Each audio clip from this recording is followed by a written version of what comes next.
welcome to the Overlap Rugby podcast. I'm Shane, that's Daragh. Hello. Two brothers discussing all things rugby through the lens of Leinster and Ireland. And boy oh boy, we're back with just the Six Nations, just to tick things off straight away. It was a great opening weekend, really enjoyed that. We are going to look back on that weekend, of course, and then we're going to look ahead to this weekend's upcoming fixtures as round two comes thick and fast after it. So we're going to get straight into the meat of the show with the Six Nations to start it, but that's not all in terms of international rugby. We're going to kind of take a look at the Tier 2 standings as well. Yeah, absolutely. Rugby Europe kicked off with an absolute bang, as good as the games in the Six Nations were. You might argue that Georgia-Portugal was the game of the weekend. We're going to get our teeth stuck into that one, as well as the other two fixtures, and looking ahead to the crunch clash this week of Romania and Portugal for all kinds of World Cup potential and World Cup stakes on the line in that one. And we'll look ahead to the other two games as well in Rugby Europe. We're also going to look at all the club footy that's been going on behind the scenes, and then wrap up the show as we do with the news of the week. That's right. And if you do enjoy this form of long form rugby chat that we do, please do like, subscribe, share, do all of that stuff. It does help the channel, but drop a comment down below as well. If you have any thoughts on the rugby or any questions for us, drop it down below and we'll do our best to get back to you as well. Yeah, absolutely. But listen, without any more ado, we're going to get straight into the meat of it. And the main story, as is going to be the case for the next number of weeks, is the Six Nations. It was a great opening weekend. So great to have the fans back. Yeah, and that was huge. They were treated to 3 home victories. The fans. There was no disappointed home support this weekend, and that could become a running theme throughout the tournament. There were 3 great games, but it opened in Dublin. It opened in Dublin with us taking the Welsh to the cleaners, which is always a fun way to start a Six Nations for us. So we were a ball of nerves beforehand, but they were dissipated around 2.5 minutes into the game, which is nice to see. And then we turned our attention up to Edinburgh as well to watch Finn and Hoggy and the boys send their neighbours home to think again, which was lovely to hear and to watch. And then on Sunday, of course, there was the obligatory Italy game, which was a bit scrappy. To be fair to Italy, they made it more scrappy than you would have expected, but France ultimately showed their quality as well and got that done. But yeah, three dramatic enough games in it. We had good tries in all of them. I think one thing that stands to the credit of the whole tournament, as in terms of its offense, is that every team managed to score a try in week 1. Not every time do you say that happened. Not every tournament. Low bar. But to be honest, it was the Welsh who were the closest. They were the ones who left it the latest to get that score. Yeah, as their well. offense didn't yield any. No, indeed. That's right. It was the Ireland Wales game probably didn't deliver on the dramatic stakes. Ireland were clinical and much better than them. But Scotland England was definitely the big game of the weekend. That was the best game. Yeah. We'll talk into all of those games now as the opening stanza of the tournament closed out. We started in Dublin, as we say, 29 points to 7 in the Aviva Stadium. That's right. It was a very pleasing picture from where we were sitting in the Aviva Stadium. It was the offense coming to life. Really, it was exactly as it had been in November. The spacing, I thought probably. Obviously the some of the scores were great, and Sexton was great, and his decision making with Whiskey's tempo is the key framework that makes it work. But one of the things that was great to see, the confidence that the forward pack are playing with, and the fitness of them. They were so quick to fold into their shape on both sides of the ball, on attack and on defence. They were just very, very quick to get into position. They were always there whenever there was a slow ruck. On the defensive side, they were always ready to punish Wales. They did leave some space on the outside, as they want to do, but Wales were never able to access it, and even when they did, the speed with which they were folding around the corner shut off most of those options. Yeah. And it was the same on the offensive end. There were guys just storming around the corner. Some of those Irish moves that worked so well only did so because there were 3, 4, 5 players sometimes coming around a ruck to open up the space. Provide a legit option, and to be fair, all of them are legitimate options, and Wales were a little soft in the contact, which is all you need to invite a system like that and a fit forward pack like that to just roll over the gain line. And then you have guys like Mac Hansen on debut having a chance to get his hands on the ball early and often and make stuff happen, which was great to see as well. From just watching wingers do well in Irish colours is great, kind of embarrassment of riches now, but also just the coming off the wing, like you say, folding around the corner. The forwards were doing that all day, but so too the wingers, and Hugo Keenan has a great habit of getting his feet off the ground once he's on the deck and getting back into line, creating extra men. It was actually that opening sequence that So brilliant from Ireland. The opening try of the match, when they came off the line out, they worked a nice move with Josh peeling off and managed to find Daragh running down the channel of Bigger, straight away go forward ball. Then it was like a little sloppy for a couple of phases, but they got some direct running from Tig Furlong, and then that sweep back around the corner from starting with that pot of three with Sexton running in behind, and Sexton was sweeping, and there were a number of players outside him, and the last one of them was Hugo Keenan, and he was the one who was sweeping around, who occupied the eyes of Rhys Sammet, and then allowed Hansen to just find Bundy Aki with the pass over the top. But it was all of those sweeping dynamic runners that opened up the space, that kept the defence guessing. And as the game rolled on, Wales became more alert to that and had to adjust to it, and then all of a sudden there were little tip-ons from that, within that forward pod, that were yielding line breaks, like for Josh's break later on in the game, Josh van der Fleer. And so it was just a kind of a groovy, perfect offensive performance. I enjoyed a few of the set pieces that they were there to target, particularly Josh Adams, who I thought had quite a fun game from an Irish point of view, less so from a Welsh. He shouldn't have been at 13, to be honest. They should be making room for him on the wing, even at the expense of some of the guys like Luke. To be honest, Rhys Sammet isn't in great form, and you could see the virtue of picking wingers in form when you see Mac Hansen after a great few months in club footy straight in lighting it up. And we were even noticing before Christmas that Rhys Sammet post Lions tour didn't have the same smirk, and the ball just isn't bouncing for him the same way, and it's like it's tough to be a winger in mode 2, but like Josh Adams is a great winger in great form, but to play 13 at test level like that on week 1 of the Six Nations, it's always going to be tough. He still managed great run beaters for them. He was an effective carrier, but there were a few instances, including one move from a midfield scrum in the first half, where Ireland went shape to go left and sucked everyone left and then switched it around the other side, and it was Ringrose isolating Josh Adams, and he would have got away but for Tane Basham actually breaking off the scrum and just about managed to tackle Ringrose. But it was like a really good set piece play that just isolates the fish out of water, which was actually Josh Adams. Indeed, and actually the man on his inside, Nick Tompkins, did great stuff defending. He was covering a lot of space. What a revelation! Like, if he can do that, if consistently on the defensive end with the offensive traits that he has and the speed that he has off the line, he could be a great player for Wales. So, as far as positives, I think I would put Tompkins right at the top. Tompkins right up there with Tane Basham, who I think deserved the try that was thrown to him by Tyg Byrne off the back of it was a poor pass from Murray to Tyg Byrne, and then compounded by an offload. But it was a cheap one. But I think on Tane Basham on balance, not just for this performance, but his heroic showings, even while getting pumped by the All Blacks last year, he's been a really good find for them in an injury crisis that they've been finding. Yeah, it was a symptomatic moment of Ireland from like an offense that I was saying like was near enough perfect from a systems point of view. The amount of line breaks it generated, the amount of times they found the edge, they were able to just eat up the meters and dominate really the game on that side of the ball in the middle of the field. But they were a little wasteful, and the last 20 minutes were then a little bit sloppy. And they will reflect on it like with work to do, because they started both halves with a try, which was definitely very pleasing. And then they had another purple patch in between 50 and 60 minutes when they killed the game with a couple of tries, and at that stage it was very good. In the rest of the game, they still had much of the ball. They still had much of the territory. They did have a couple of big defensive sets, which were important. Yeah, I enjoyed them arguably more than even the offensive improvements. Was just seeing that the defense didn't actually cough up a try. It was a pick from the offense that threw a try away. But that was the first time in a long time that I can remember the defense not giving away a try to a tier 1 team like that. For sure.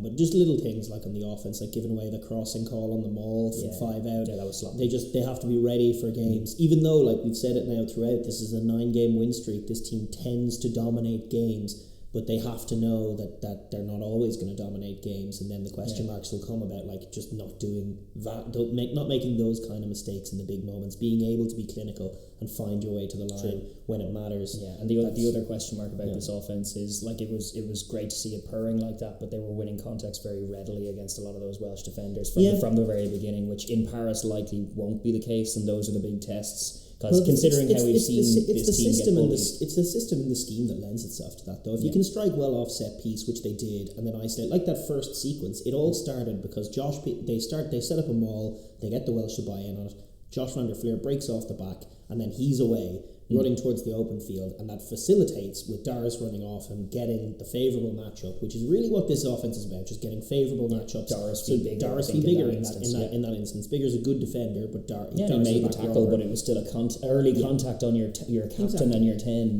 Exactly. So that's what the Irish offence has been able to generate off front football. And we'll talk a little bit later about the dynamics that are going to go on between Ireland and France when they meet in that big game this week, and it will very much be a curiosity to see how they go against the Edwards defence. But it was job done in Dublin. It was great stuff. And also, just another note on Josh Adams. What was he doing? Can let us know in the comments. It's a ridiculous cheap shot that, but it was. I think it was born of the fact that he had missed a load of tackles and he was soaking a load of meters and he was kind of out of his depth and losing. Sure, I think they were 17-0 down at the time, and it just wasn't. It's the play of a team that were 17-0 down, and pretty sloppy hit on Sexton, and it cost them even more. But poor start for Wales, and it'll be tough for them to arrest some momentum back after that one. Well, they couldn't get a foothold defensively. They didn't have probably the talent out there to do it, and then because of that, it just became a really, really difficult game for them.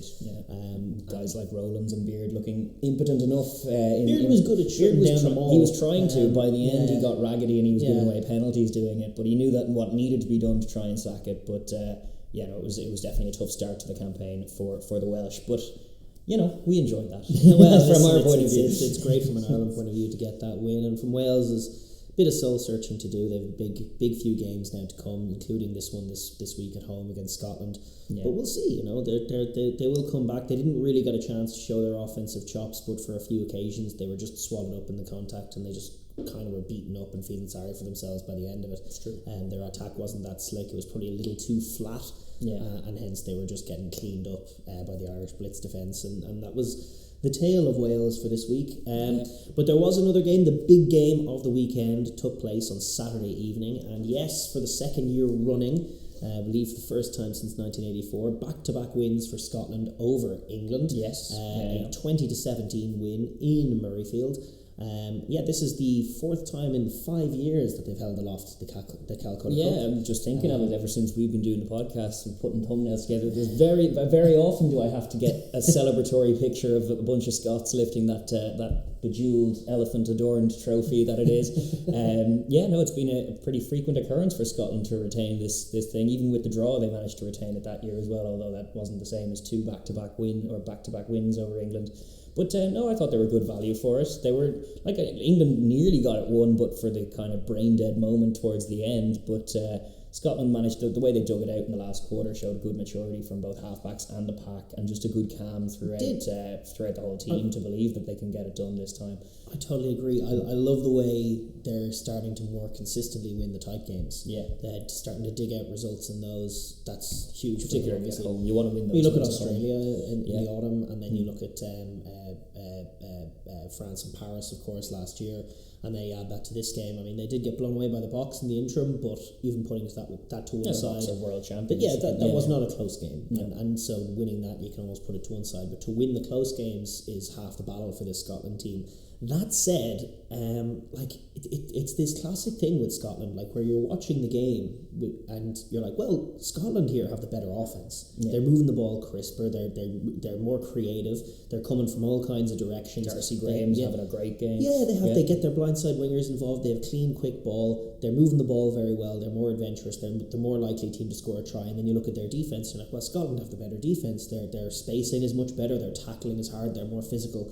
And yet they were behind, and this game was lost for them near enough on the 60-minute mark because of just this sort of cavalcade of mistakes, these daft, bad mistakes that started with the very first set piece they had, with which they threw, I think, it not straight, gave up a scrum, went early on the scrum again, penalty, and that was the tale of the first 20 minutes, was Scotland defending very gamely and very well against England, and then getting an exit and then giving away another cheap penalty, and then the game coming back at them. And that was the game was peppered throughout with all kinds of mistakes, whether it was being too enthusiastic on a jackal, whether it was being not accurate enough on a clean out. So the breakdown, the set piece, all of those areas, they were not flawless, and they were giving up cheap turnovers. When actually when they settled down and just played the game and limited their mistakes, they were a better team than England. And it was highlighted probably by that early try that they got to change the momentum of the game, which was just a classic. You could see them there. I think it was Steve Tandy giving Townsend the fist bump after, because it was just classic Gregor Townsend. We're striking off set piece. They do the quick line out before England are even set, hit it up in the midfield, and Finn and the boys go flying down the outside, and then they go the other side to Hogg. Itoje nearly shuts down Hogg, and then Darcy Graham just picks a worldie of a line and throws in an absolute an ankle breaker of a step on poor Marchand. And Marchand's a very good defender. He can defend the Turkish channel, but he was turned inside out and backwards on that one. That was and then awesome. a nice unselfish offload for a little the guy they had lifting the trophy, new halfback syndrome. Ben White coming in on debut, and he was only in briefly because poor Ali Price got absolutely clocked in the mush by Sam Simmons. But in he was running a good tracking line, and for optimistic scrum halves who run that line, those are the kinds of tries you can get on the end of, and it was a really good one. And then obviously the moment of the game came with Mr. P try later on, which was just again off set piece. The Scotland team are just so creative and so great off set piece, which is what kind of, when you have a Finn Russell, you can do stuff like that. But Duhan van der Merwe was great in the high ball all day, but they were struggling to get him onto it. So they managed. What do? They just go flat to the line and do one of those flat kicks that Finn is so proficient at to find him on the edge, take it up. He wins his contact as he invariably does, and then immediately out the other side where you know that there will be forwards there. It's similar to the try that France managed against Ireland in Dublin a couple of years back, in terms of they went one way off set piece and then flashed it back the other side. Now they put it through the hands, but Scotland chose the boot. But it's the same thing. You'll isolate forwards off that set piece who are still out there because you've done it so quickly. And then Luke Cowan-Dickey, brain dead moment, which was obviously the big talking point from this one. It turns out you're not allowed volleyball batted out into touch, which, hey, you may have known that, I may have known that, he may have known that, all the commentators knowing that, but it doesn't mean, and this has been true for years, go back to Dylan Hartley, just because you know the laws doesn't mean the England number 2 should know the laws or has to know the laws at all. It was bizarre. It wasn't even bizarre the fact that he did it, but the look of confusion when he was getting carded is the most bizarre thing of all. Just looking at it like... They always put that face on. I know. That's just your save face. No, it's not save face. Well, it didn't say... What didn't save face was, regardless of that, which was a horrendous error, and it was rightly deemed a penalty try. There was a bit of debate. I know, actually, Irish media was going viral for calling it incorrectly, but for a foul play like that, you remove Cowan-Dickey from the picture. The decision was fine. So you remove him as a defender from the picture, and then yes, Darcy Graham is going to catch that and fall over the line unopposed, so therefore penalty try.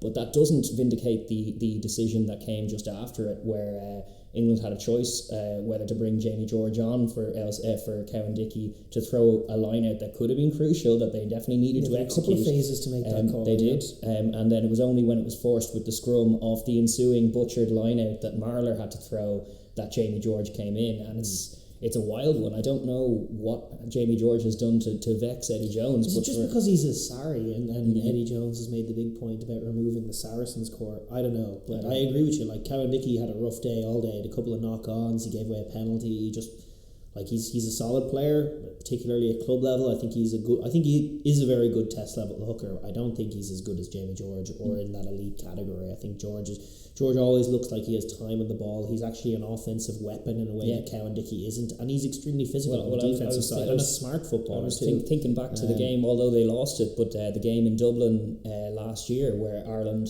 kind of won very well in that one, scored a couple of tries and kicked some points. But England, when they were fighting back in that game, scored a try off a 5-metre line out that it was Jamie George threw it, he peeled short side and put Ben Youngs in with a little bit of fix and give, which he's so good at, good footballing skills. But it's like, there's a ball playing Jamie George. If you have a Jamie George to play, why not play him? It's dubious. Indeed, even when he's sitting on your bench, they wouldn't get him on until they had to. Yeah, that was very strange. There were a couple of strange parts to what England were in this game. Have Marcus Smith in, but play a little deep, and not have someone like, well, he has Esterhazy at club level, but have a centre partnership that's a little bit softer in terms of Slade, and then Elliot Daly to pair with Marcus Smith, plus the no Dombrandt factor, which is such a telepathy that he has that they didn't avail of in the test shirt. They had a lot of early ball to get into the game, but where Scotland off that restart, really felt like there was a plan from the off. And this is something that you would have associated with Eddie Jones' teams and Eddie Jones' England. A plan from the restart. Scotland, after conceding that 3-pointer, planned to kick the ball deep, set up a line out, and then they kept the hooker deep so he could throw it super quick. Yeah. And then they were going to do the midfield hit up and then catch them off from the short side. And that was basically schemed up by Townsend. Plan, you can see it, yeah. Yeah, indeed. England, there was just none of that. And as such, they lacked urgency. And that was the one key thing that you'd notice. Just like where Ireland were so quick in the Wales game to fold into their shape, and that was probably the most impressive thing about that game. England were slow. They were slow to fold into their shape. And then people like Itoje, who was game and hustling in the second half, you could see elements of how he's definitely going to spoil someone's party in the Six Nations, but it wasn't going to be Scotland. They were just a little bit slow even with that, those kinds of hustle plays. Curry as well was trying to step up and be the captain that he was. He was trying to win his contacts, but it was all a little laboured, a little sluggish. It needed multiple high tempo. You saw when they got one or two of them together, and then Marcus Smith hit the line, and there's a try. Oh, that was that was off the maul, and I do think that as much as I think it was a poor offensive showing from England for much of this game, they had a lot of ball, they had a lot of territory, and they were just kind of laboured. They were usually setting up a kick. It was just... They were also a little lateral. Yeah, they kicked everything, particularly in the first half. It would get as far as Elliot Daly or Slade in the centre channels, and presumably the reason they picked both of them there was to drop it on the toe in the rain in Murrayfield, which was the initial plan. I think the rain probably hurt them as well, because it lended them to not being urgent enough to play from the midfield, which England can and do so well. But there wasn't much speed around the corner. There wasn't much purpose to what they were doing. That said, I do think that they were getting warm to the task, and I do think that, and I know this has been the cliche of the past week with all the press talk, and the Marcus Smith dilemma is an interesting one. We mentioned it last week in the context of do you start him? Because if you do start him, you're probably going to want to take him off with Ford as the backup. Ford can't play anywhere else, Smith can't play anywhere else, so it's probably a straight sub. Otherwise, you're talking about wasting a jersey and you're 23. But as it played out, Ford came in, he wasn't really able to contribute much. He had a couple of bad kicks to touch. But just as Smith goes off, Finn Russell comes alive. Yeah, and also just takes the game. Smith comes off, Dombrand comes on, and it's there's a bit of club telepathy and a bit of urgency that they share that you weren't going to get involved in. I just think he was getting there. There's a flip side of it. It's England were too slow. Do England play that slow game? Because if so, you don't start Smith. You start George Ford. If they're going to play that slowly, he's a little bit better at that slow game, and then you inject Smith in the last quarter. Or if you're going to start Marcus Smith, play as if you have Marcus Smith there, and pick a 12 who suits him, pick a number 8 who suits him, and try and get stuff going and move it a little bit quicker. Though that's the dilemma they have for me. But I really do think that it was a mistake to take him off, because I think he was warming to the task. He was starting. He scored all 17 of their points, and the most recent one was the try. So, indeed, his last two touches, more or less. One was the try where he picked a beautiful line off that rolling maul, and then the other one was a perfect bomb that he put up that landed just outside of the 22 that Finn Russell dropped. That led to a penalty, which was how they kicked the 17th of his points. Yeah. And I think from that stage, he was starting to look like he had more time on the ball. He was starting to take to the line a little bit. Yeah, he was starting to get the read, I think, on the Scottish defence. During the first half, it was his first half in Six Nations rugby, and he was a little deeper than he normally is, and he was just buying himself a half second, which is understandable. We know from watching him in the Premiership, he's such a fourth quarter player. Yeah. That is what he has been. That's where he's made his name. It was a mismanagement of resources, which, to be fair, with England is a tale as old as time. They have so many resources and so many good players that similar to South Africa or France, the challenge really isn't scrambling together to get a 15. It's the scratching your head as to okay, who do I actually put on the pitch, and who makes the 23, because we have 50 odd players playing really well. How do I choose? And with England, frequently you feel like they just get the balance a little bit wrong, in my mind anyway. And it was another example of that. Now it is a young enough team and a new enough team, but I actually thought Eddie Jones's role in this defeat was pretty palpable. I thought a few coaching decisions really negatively infected them, including taking Smith off, but obviously the Jamie George one, not bringing him on and then blundering that line out, criminal and ultimately very, very costly. Just a few decisions that went awry that were a bit head scratching, and then comparatively good calm from the Scots. It wasn't flawless, as you were saying. There were errors throughout, but even some of the big, Sam Simmons had a decent game and knocked out poor Ali Price at one point with a barnstorming carry. But I actually thought, for all the hype train, I thought Fagerson on the other side of the ball at number 8. So Scotland won every contact and didn't lose the ball once in the carry. They were going to him off lineouts. He had a couple of big jackal steals. He was everywhere. He was just very intense. busy. He was bringing it for sure. more probably than anyone else in that Scottish pack. He was definitely bringing it. I also thought there was, like, obviously Darcy Graham coming up clutch. Yeah, very much so. Good to see the centres combining well and shutting down what England were offering, which was very little. England just seemed unwilling to engage with the physical battle with the centres. They were kicking it before it got to that. Chris Harris did shut down everything that came near him and did nothing to harm his reputation as a wonderful defender. I thought everything that came near him was great. And just broadly speaking as well, the last quarter as well, from particularly Finn Russell, that was brilliant. Like the 2 crossfield kicks we talked about, the very next phase, he gets on the ball, he's under a bit of pressure, and he just puts in a perfect little pinger of a kick right deep into the 5 to set up that Marler line out, which gives them a scrum, which gives them the lead, which they don't relinquish.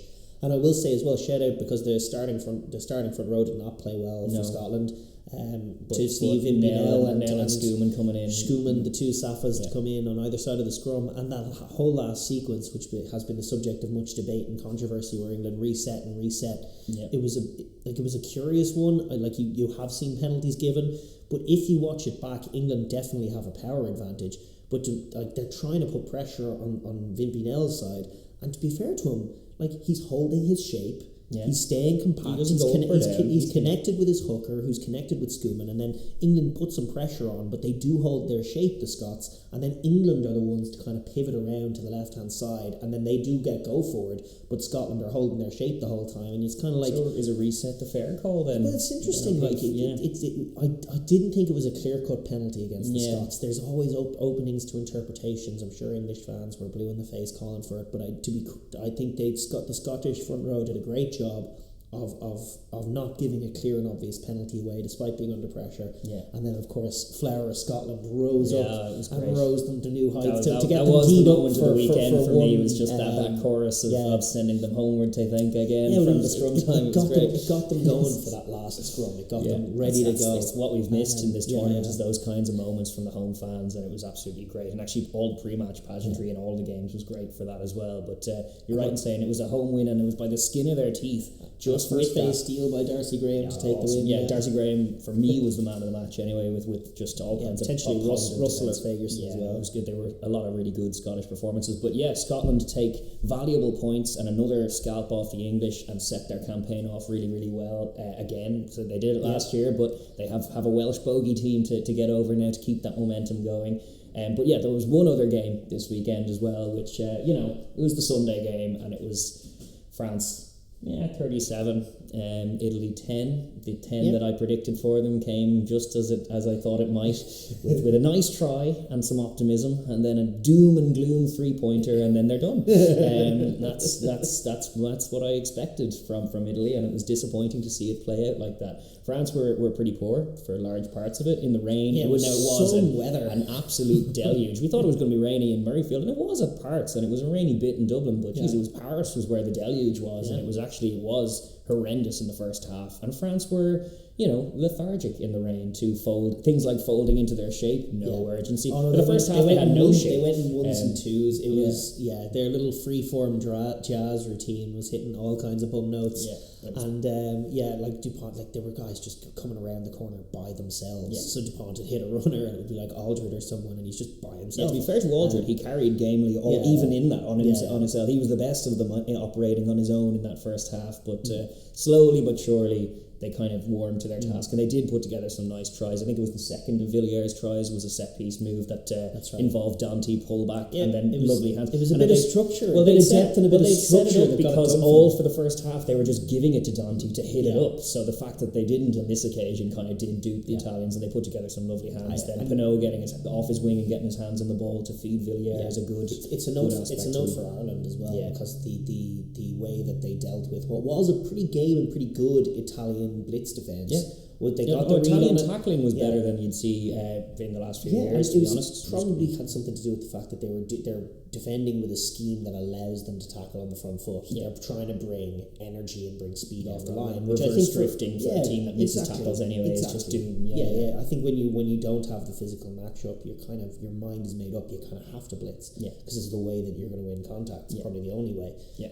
So they did blitz a little bit, but France, to be fair to them, maturely got the read on that and then executed executed that try just flawlessly. Yeah, actually, Pinot's try itself was quite a nice glidey one as well down the right hand side. You love a Pinot try. I like a glidey Pinot try, but I also like the fact that both their wingers do come looking for work off the wing, and Villiers was the beneficiary. He got man of the match by virtue of scoring 3 tries, but to be honest, it was reflective of the match because he was a little sloppy in the bits of his performance that weren't scoring tries. Like he was dropping balls under the high ball. He was kind of a bad penalty. Yeah, there were a few kind of errors from him, but it was just one of those games where France were just kind of lethargically going through it. One thing I would say that wasn't lethargic was what a turnout in the Stade de France. I was not expecting that, but it was the house was nearly full, and the sound before kickoff was great. I think there was some excellent camera work. Yeah, there was. It wasn't nearly full. It wasn't quite full, but still for an Italy game, like to have that many tiers full and that sound before, it was a lovely rendition of La Marseillaise to open the tournament. The Scottish tactic of shutting off the music halfway through. You don't need the music for that one. They will all sing it. So it was great pre-match kind of pageantry and pre-tournament pageantry for it. But ultimately the contest was kind of decided very early on for me. Anyway, I was excited when Italy scored their try and I saw France playing a bit of a bad game. I was like, geez, Italy could get their 20 points. They could get a few more tries. And then as soon as they kicked a 3, I knew it was over. Because unlike France just kind of woke up to that 3 going like, okay, I was excited by... I was happy to see Italy be game on the defensive end, and I was happy to see them take their try, but it was a try that came off a Jaminet drop, and it was a good pick up and go from Rutsa, and then the French defence was never going to be in a position to fold in time. Fair play to Garbisi. Garbisi puts it the money. On the money, absolutely. Lovely little toe tap finish as well. But for the multi-phase attack that last year in the opening game against France caused them problems, and they moved the ball and they worked the short side, and Garbisi was moving them this way and that, and they had good hands. Like all of that was gone. This didn't help that Varney actually, although it was his box kick that set up the Jaminet drop, but he had a pretty poor game, including throwing a 7-pointer to France, who hadn't woken up yet. They hadn't scored yet, and immediately after that try, he just threw them a 7-pointer, and it's what are you doing? No.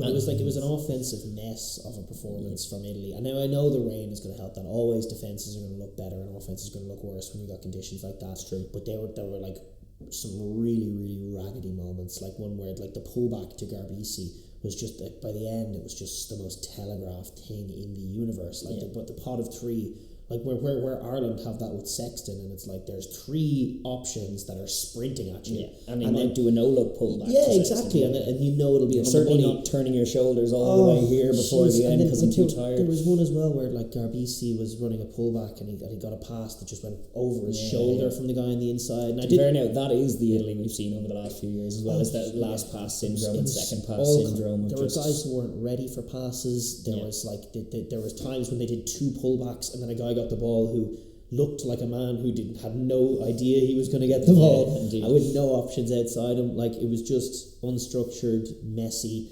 and eaten alive by what was a very impressive Edwards defence that we'll get into as well when we're talking about France-Ireland and that wonderful matchup between the Edwards defence and the Ireland attack that Sean Edwards has been bigging up himself. It's true. But yes, opening stance, solid win for absolutely France. Solid win, and actually they managed to nick a try at the very end that secured their place atop the table. So just take a look at the as it stands right now. France just ahead by 5 points on the points difference over Ireland. Both of them with bonus point wins though, so 5 points. Pretty expensive little intercept try at the end of our game. It is, that's the flip side of it. Don't throw that ball to Tame Basham and then we'll be in first. No, but those two meet this weekend obviously, and Scotland in third with a 4-point win. England did manage a losing bonus point out in Murrayfield. And then Wales just ahead. They are the ones who are grateful for France for scoring. They are just off the bottom where Italy reside and will remain presumably. Yes, indeed. Yeah. No doubt about it. But now it is time to turn our attention to round 2, which begins this weekend. The opening game, Saturday, February 12th, or tomorrow for those uninitiated. This is going to be Wales against Scotland. Big game for both sides. It's to be refereed by Nick Berry of Australia. It's an all Aussie officiating weekend. All of the refs are Aussies, so we'll get a flavour of Australian rules interpretations. I predict some anger, but listen, Nick Berry, obviously the subject of the Razzie vid as well. Oh yeah, that's right. That's right. I think he's a decent ref. I think he probably set a decent tempo. That's I things agree. I like about Dodgy I refs. don't disagree at all. Yeah. Obviously, this game, huge history to it, but the recent record is a stark one for Scotland, particularly in Wales, and particularly in Cardiff. Well, like the actual overall record is quite even. It's 74 Wales and 50 Scotland. They've been playing since 1883, one of the older matchups. 126 matches played, so there have been 3 draws overall. But the recent record, as I was saying, ever since it's been the Six Nations, Wales since 2000, that is, it's Wales 18, Scotland 5 with 1 draw, and the Scots haven't managed to conquer the Millennium Stadium since 2002, which is the big one. They did win in Parky Scarlets last year, or the year before last, in 2020, but that was an empty Parky Scarlets in lockdown, and similarly, like the Murrayfield last year, Wales got the win, but that was an empty Murrayfield, very close to. So we don't. Those are kinds of the lockdown Six Nations where it doesn't quite the home advantage doesn't matter. No, but a full Millennium Stadium, you have to go back as far as 2002 to remember Scotland winning in that environment, and that's a big one. That's like it's one that's kind of flown under the radar. It was only when I was prepping this that I realised that, but because obviously from Scotland's point of view, they have us and they have South Africa in their World Cup, so the big target is Ireland. They haven't performed against Ireland since 2017. That's a macro thing, and he's just put in a good showing against Ireland. But as far as away thing, because it's always a question mark, they're great in Murrayfield. Can they deliver abroad when the fans are there and it's raucous? Yeah, the Millennium Stadium Cardiff is definitely a monkey on their back. Even more so just Wales in general. Like if you look at the way they won last year, they had no right winning that game. Scotland should have won the game, but they didn't. The 4 Calcutta Cups in 5 years have each of them invariably been chalked off by bitterly disappointing defeats to Wales. It's true. And no less last year when like they could have been serious contenders, and it's the exact same this year. They won the Calcutta Cup. Great, they are going to go down in history as probably the winningest team of that trophy that in Scotland's history, or near enough, winning 4 and 5. But like to actually get a Six Nations trophy, to actually be consistent. The other side about losing to Wales on week 2, that means the Triple Crown is gone as well, which they haven't managed either. It's just a massive game for Scotland to get right. And then on the flip side, Wales, the champs, coming in on a low ebb with low confidence, just try and get momentum back at home against Scotland. The pressure's piling against them. They're going to have the fans at their back. They're going to need to big up and show something. It's like, it's kind of honestly to the stage where you look at their injuries and just the makeup of their team, personnel-wise and systems-wise, where you're like, listen, winning this tournament is probably beyond them. Winning a few games, that's what they want. Yeah, exactly. Just stop the rot of... And like, Wayne Pivac does have good ideas. He's just been dealt a pretty bad hand this year. So they just need to steady the ship, and this is one of the games, especially against England and France, to do that. It's a big game for them at home. Absolutely. And Dan Biggar's 100th Test cap. Congrats to Dan Biggar. He's an absolute legend of the game. I think that's Jonathan Davis as well off the bench is likely to make his 100th as well. And that's with Lions and Wales included. So I think there was 96 Wales caps and 3 Lions for Dan Biggar, and 93 Wales and 6 Lions for Jay Davis as well. Yeah, just the other bit of colour is that ever since I think it's 2018, the winners of this win the Doddy Weir Cup, perpetual trophy in honour of Doddy Weir, so that's reasonable as well. So that's up for grabs as well. But really, what they're both looking for is just a Six Nations win, which is what's worth its weight in gold for both of these teams for different reasons. But we're going to get into the preview now, and we're going to start with the hosts as we do, and look at Wales and their winning conditions and what they need to accomplish if they're going to be successful here against a very good Scotland team. They are the champs, so a win here is kind of a must to keep that title defence alive after the manner of the defeat in Dublin. It's just, you don't go 0-2 and compete for the tournament as Ireland did last year. They managed to win their last 3 games, but they were nowhere near contention. No, you're not going to be. You're probably like losing 5-0 in the opening day is pretty has you on the edge anyway. It's true. You're going to need to win and get help in every game from now on. But they have made a few changes. Poor old Josh Adams picked up a knock and he's out of the team, which is obviously not the way he wants to leave his place in the Welsh jersey. True. They've gone with the same front row: Wyn Jones, Ryan Elias, Thomas Francis. Will Rowlands and Adam Beard lock it down, and then they've made a couple of changes in the back row, and I think they might be improvements. They've got Tane Basham still in there as their number 1 performer. They've given Jack Morgan from the Ospreys a test debut. He's been good, and he's a good jackling player. He moves into 7, gets Basham into 6, just increases your speed and work rate in that back row.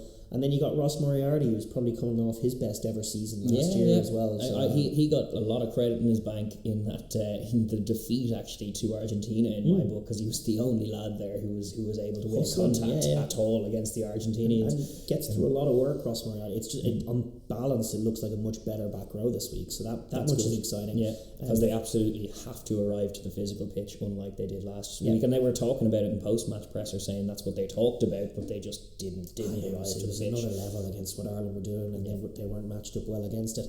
They got Thomas Williams and Dan Bigger at 9 and 10, and then they've got Nick Tompkins retaining the 12 shirt with Owen Watkin, who's a smart defender as well, hoping to shut things down. He's a centre, so that should improve their defence in that regard. In the 13 channel.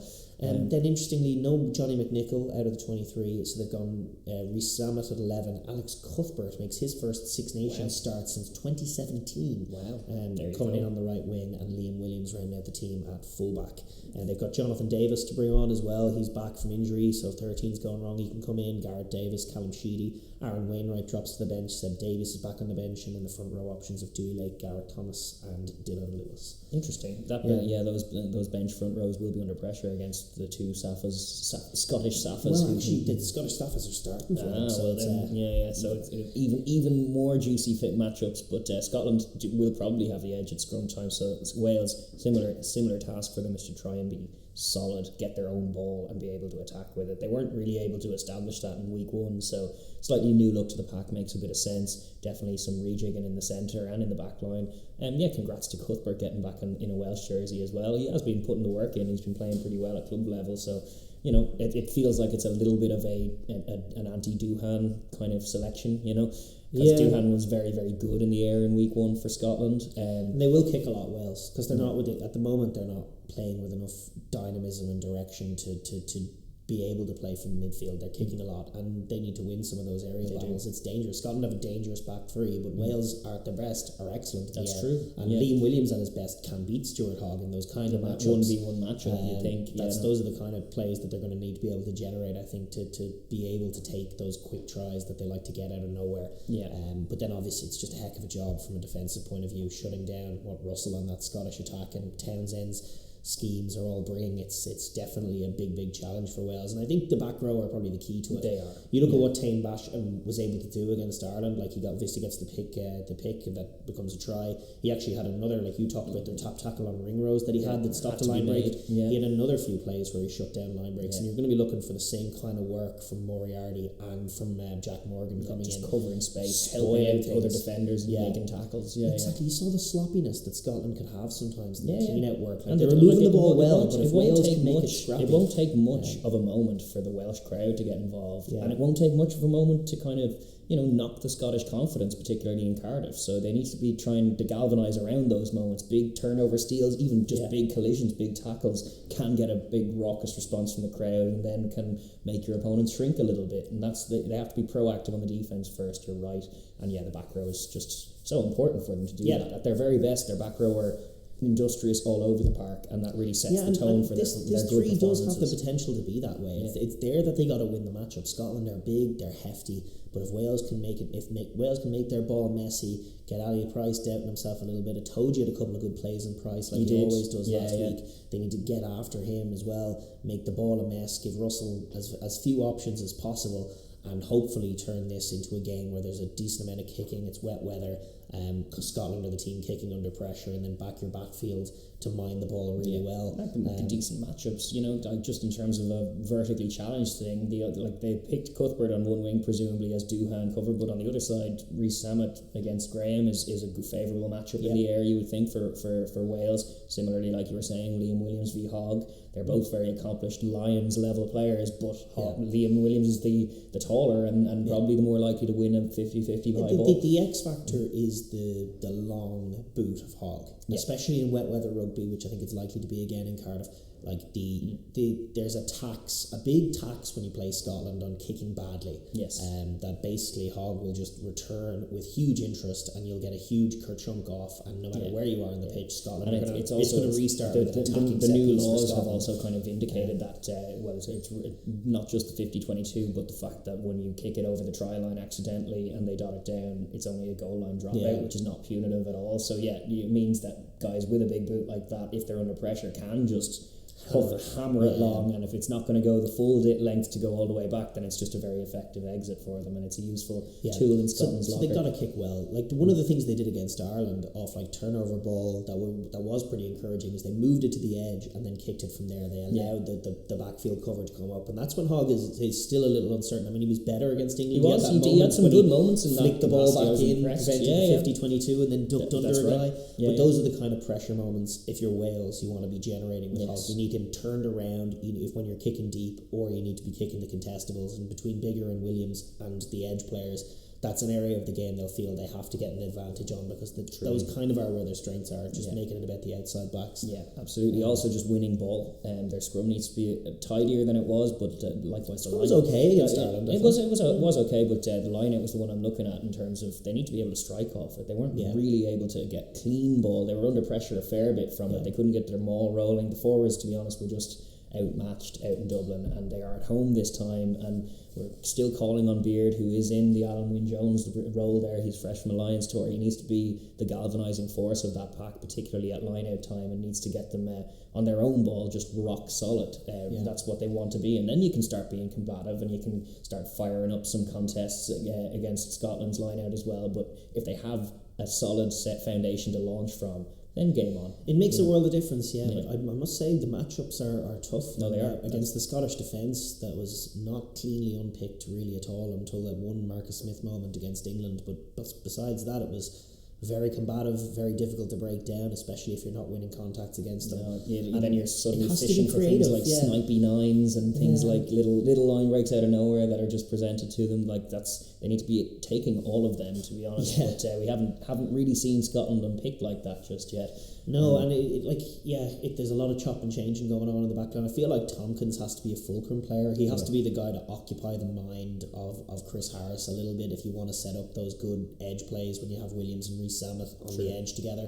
Chris Harris great at shutting that down. I think Tompkins is just going to be a key runner on the inside. He has the passing game if the ball needs to go through his hands, but he very much needs to occupy the minds of the Scottish midfield, play off Biggar a bit, run that short line, gain them some meterage, let them get over the advantage line, and let Tompkins be the danger man to worry about to set up the play where you get Reece Samet in space like they did last year so effectively. Yeah, totally. Like they just rhythm is what was kind of missing. It comes with one or two contacts and then you can start to see, but they didn't have it in week one. They weren't able to win any collisions, so we didn't quite see what the rhythm of their offence was before they were kicking it, so we didn't see if Tompkins was a fulcrum or not. But obviously in this one at home you definitely need that. And going back to some of the great tries that this PVAC team have already scored, a lot of them have come through that Tompkins kind of network in the centres and just being able to link. A lot of them have come from nowhere as well, just off restarts. Like when Wales are sharp, they are dangerous, and that's kind of what you're looking for, is just that telepathy, that link play. Like they don't get credit for it, but they're almost French-like some ways.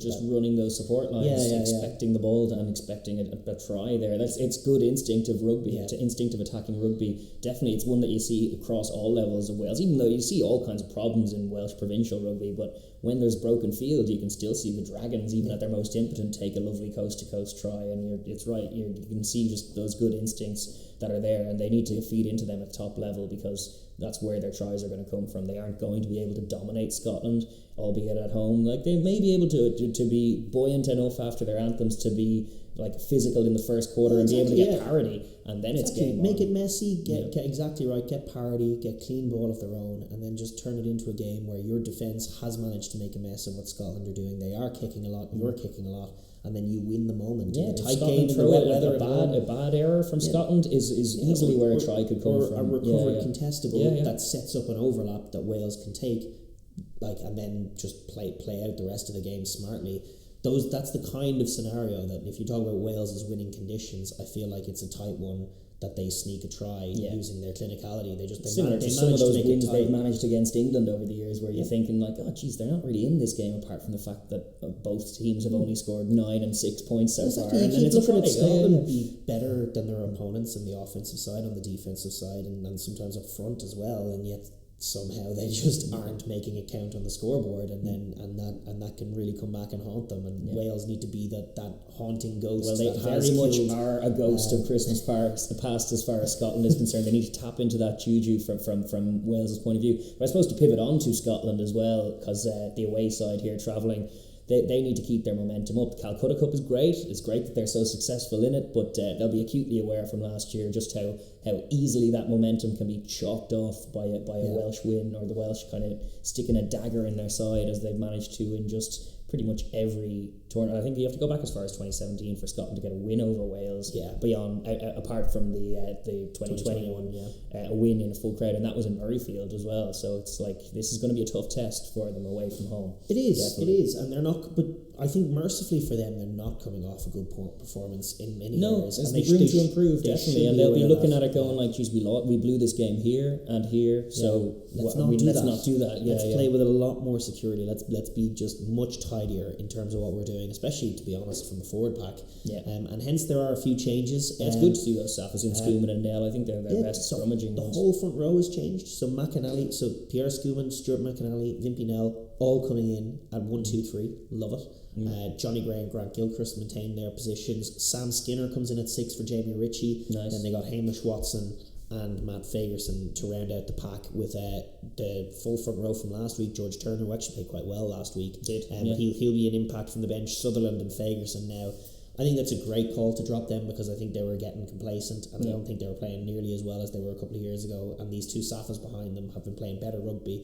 But also we know that Sutherland and Fagerson have a high ceiling, so hopefully this is a bit of a shot fire, and they can come off the bench and do well. And it also means that maybe their first scrum won't be a free kick against them, or a penalty against them. First scrum on 60 minutes. Yes, Xander Fagerson is a really good scrummager when he wants to be, but his first scrum always goes down. It just always does. I don't know what that is about, but he just had a bad game on the weekend. He gave away a few penalties, flopped off into the badly getting after him as well.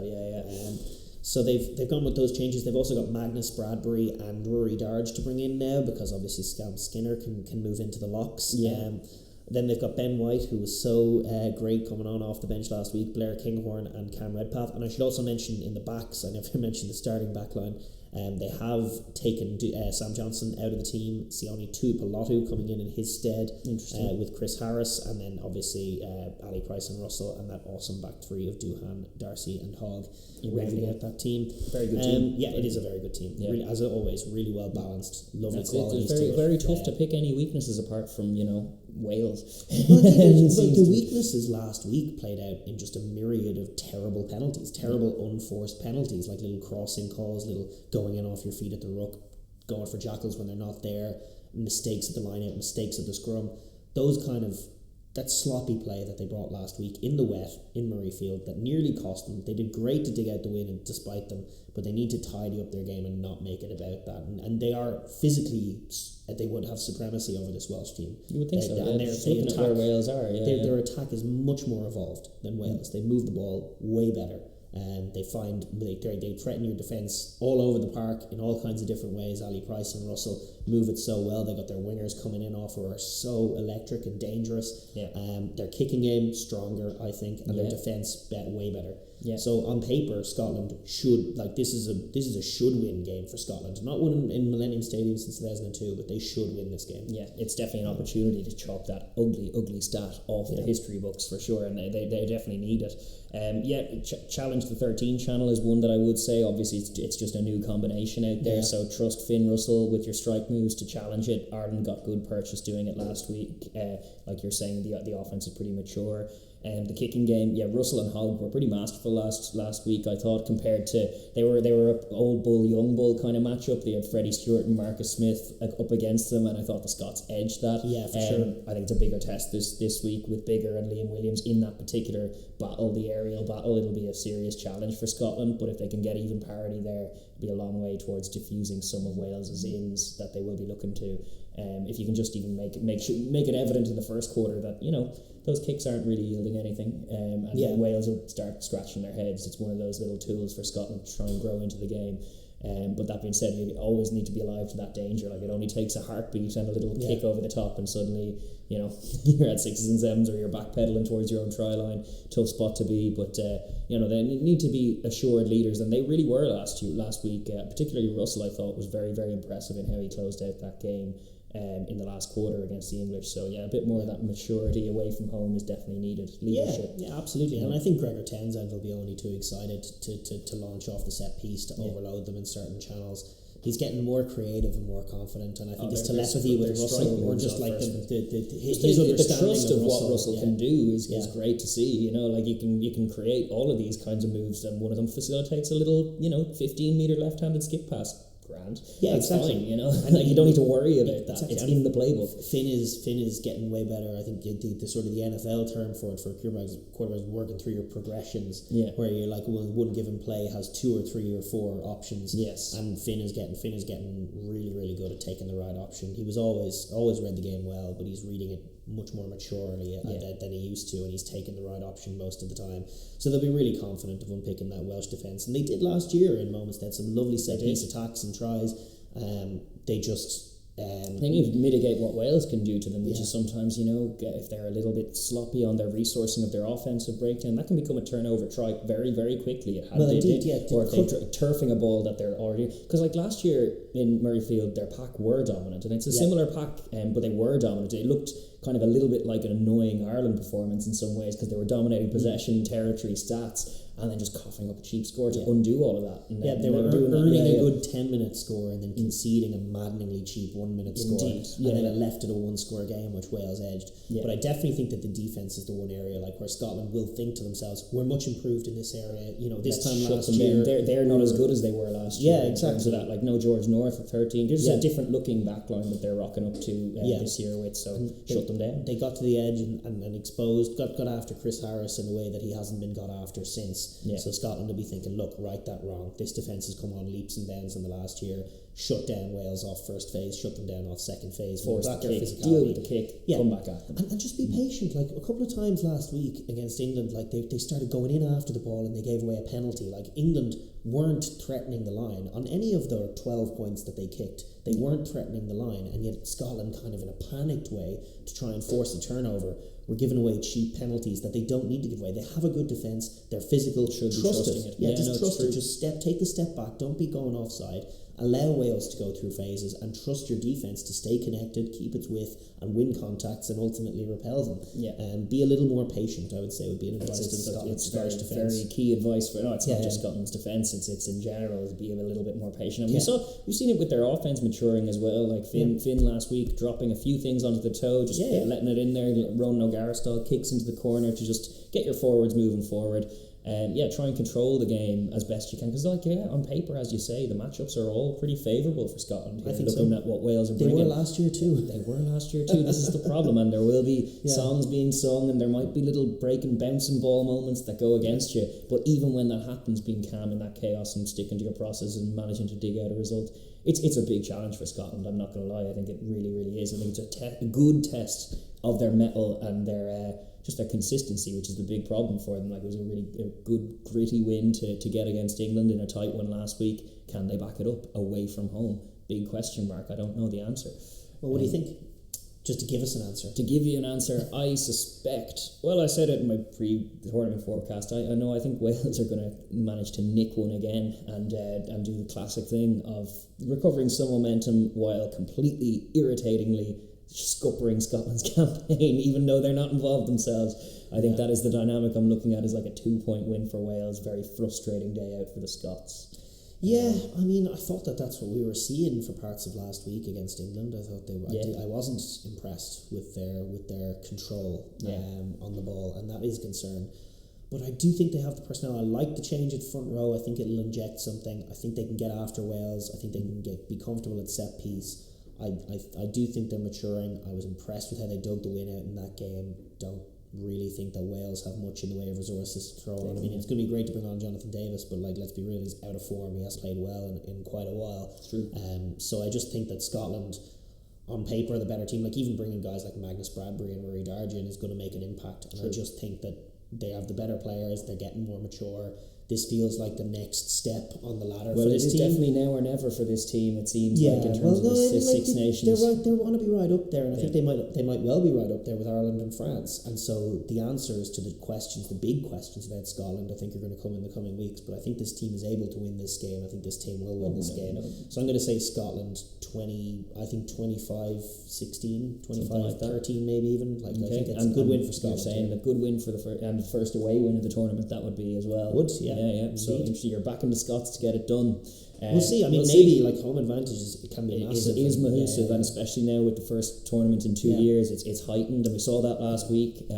So yeah, I'll say Wales. You got Scotland. Who do you got? Let us know in the comments down below. It's always a great game. This one though, it was a humdinger last year. I expect some good fireworks in this one to open the weekend up. Truly, yeah. This is gonna be a good one. Next up, we have the big one of the weekend: France v Ireland in the Stade de France. This Saturday, it's going to be fantastic. February 12th, obviously. Kickoff 4:45, the later kickoff, and refereed by Angus Gardner, another Aussie in the middle with the whistle. Also assisted by Ben O'Keefe and Craig Evans on the touchline, with Ben Whitehouse in the TMO for this one. And yeah, it's going to be a great fixture. This is, for the last few years, this has never failed to be a great fixture of Test match rugby, regardless of the results, and I expect no different this Saturday. Yeah, no question. I mean, this is arguably, there's a debate to be had, but it's arguably a game between the two form sides in world rugby right now. There's like endless quality on both sides. The offenses have been electrifying. You know, in Ireland's case, you got 12 of the 15 starting that beat the All Blacks in November. In France, it's 14 of that 15. Both of these sides ran through the All Blacks. It wasn't close, really, in either game. True. Both of these sides capable of electrifying things. The two offenses have been very, very spicy. The defences, even last week, started the tournament brilliantly. And there's just fascinating matchups all over the park between these two teams. And I think a lot of questions are going to be answered about both of them and where they stand right now. Who's the pretender and who are the real kings? I think you're going to get some good answers in a great game of rugby. Really good standard coming up this weekend. Yeah, no, I'd agree with that. Just a bit of history on the matchup. Since 1909, France and Ireland have played each other a total of 100 times. France have won 58 of those, with Ireland winning 35, and 7 matches have been drawn, including 2 draws in a row a few years back that we remembered as well. Recently, though, France have been edging it, and the recent record is a bit more telling. They won in Dublin last year and in Paris the year before. Ireland haven't beaten France since 2019. No, indeed, yeah, that was their one win in the Galtier year. I mean, they've had a very good record in terms of the matchups out wide. France have had the advantage in recent years, and yes, none of those historical records ever look great from an Irish point of view, because we've only gotten good recently, really. True. Yeah. But I mean, right now, as far as the winner of this game, it's up in the air. I mean, this is going to be, everyone's going to be watching this one right now. These are your betting favourites, 1 and 2 to win the competition. 1 and 2 in the competition at the minute, and looking very good, as you say. Form is very good going in, both coming off the back of wins, so somebody's always got to go in this one, which is always a fun dynamic as well. And there's a lot of talk about the side that comes out on top of this is probably, your betting favourite to go all the way easily enough. But listen, that will be seen. France will definitely go in as favourites, and we will start by looking ahead to this game from the point of view of the hosts, the French, Les Bleus. And from their point of view, having had a bit of a sluggish start, they eventually got the job done against Italy. But we do have their squad. They did announce it for this week's game. It's all class. Cyril Bay, Julien Marchand and Winnie Antonio make up a strong front row. Cameron Wokey and Paul Willemse, very balanced second row partnership of the heft and the skill. Francois Croce, Anthony Gélange and Gregory Aldrit make up their all-star back row. Croce coming back in. Then they got Dupont and Entomac, as you'd expect. Mo Fana comes in for the injured Dante at 12, with Ficou at 13, and then Villiers, Penot and Jaminet making up the team. And they've gone for a meaty 6-2 split on the bench, with the likes of, these 6 forwards to introduce: Peter Movaka, Jean-Baptiste Gros, Demba Bamba, Roman Taufi-Fanua, Thibaut Flamont, and Dylan Cretan as well. So 6 really top-class forwards to bring in, and then they have Luku and Ramos covering the backs. Good coverage from that, potentially Dupont being 10 cover, maybe. I know Ramos has played at 10. Ramos has as well, and I think Chamonix might have done once or twice in the later stage of her perfect. They have cover kind in of rotated, and their relationship with the 10 jersey is probably a little different from what Ireland's are in terms of just the fulcrum of it. But obviously guys like Dupont, Entomac and Jaminet, that little core group in the back line, were, by their own standards and probably by their own admission, a little loose and a little poor in day one against Italy. But it's day one against Italy. They had COVID kind of disruptions in the camp in their preparations going into that one. So yeah, they came in a little off the pace in the first half, but the manner in which they were able to just rattle off those tries is very, very encouraging. And the sequence they put together on a few occasions, but that one in particular to put Villiers away, is the kind of stuff they're going to look to. Because Ireland were, while defending very well against Wales, were a little narrow, and the success they've had recently has been exposing bad matchups or favourable matchups for France out in the wide channels in a little bit of space. I'm thinking like Entomac v Porter from France a few years ago, where Porter's a great all-action prop, but he's not going to win that battle in 5 metres of space, and that's what France are going to be all about. And those key men will look to up their performance levels quite significantly in this one. Yeah, no question. I mean, like most games, there's kind of, you can boil it down to the sort of 3 key areas. You look at the offensive scheme, the defensive scheme, and then the forward pack, the individual quality of the forwards winning collisions and providing good ball. Yeah. Those are the 3 key ones. Even starting with the forward pack from the French point of view, like on paper, you're up against this all-star, dynamic, really good Irish forward pack, but there are areas that look to get after them. Porter creaked once or twice against Wales in the early goings against Thomas Francis. They got that right-hand side of the scrum, Willemse filling in as the tight head lock with Weenie Antonio. And I remember last year for La Rochelle, it was Skelton on that occasion on the right-hand side, but Willemse is nearly as meaty as Skelton, with Antonio causing Leinster pain on that side of the scrum and in the carry game, just physicality. But if France can unsettle Ireland, you'll look to them to attack that set piece at scrum time on that right-hand side, go after Porter, and get up in the air. Is going to be trying to take the line out is still the most important set piece for Ireland, and France will know that. Like, scrum is in their MO, and they are a team that is trying to go to their DNA. So guys like Antonio, and even off the bench, matchups like Grow versus or is it Grow on the bench there versus Finlay Bealham, when that has to happen. If you manage to tire Tadhg Furlong out to the point where he comes off early, which does happen, that's a very favourable matchup for them to kind of exploit in the second half as well.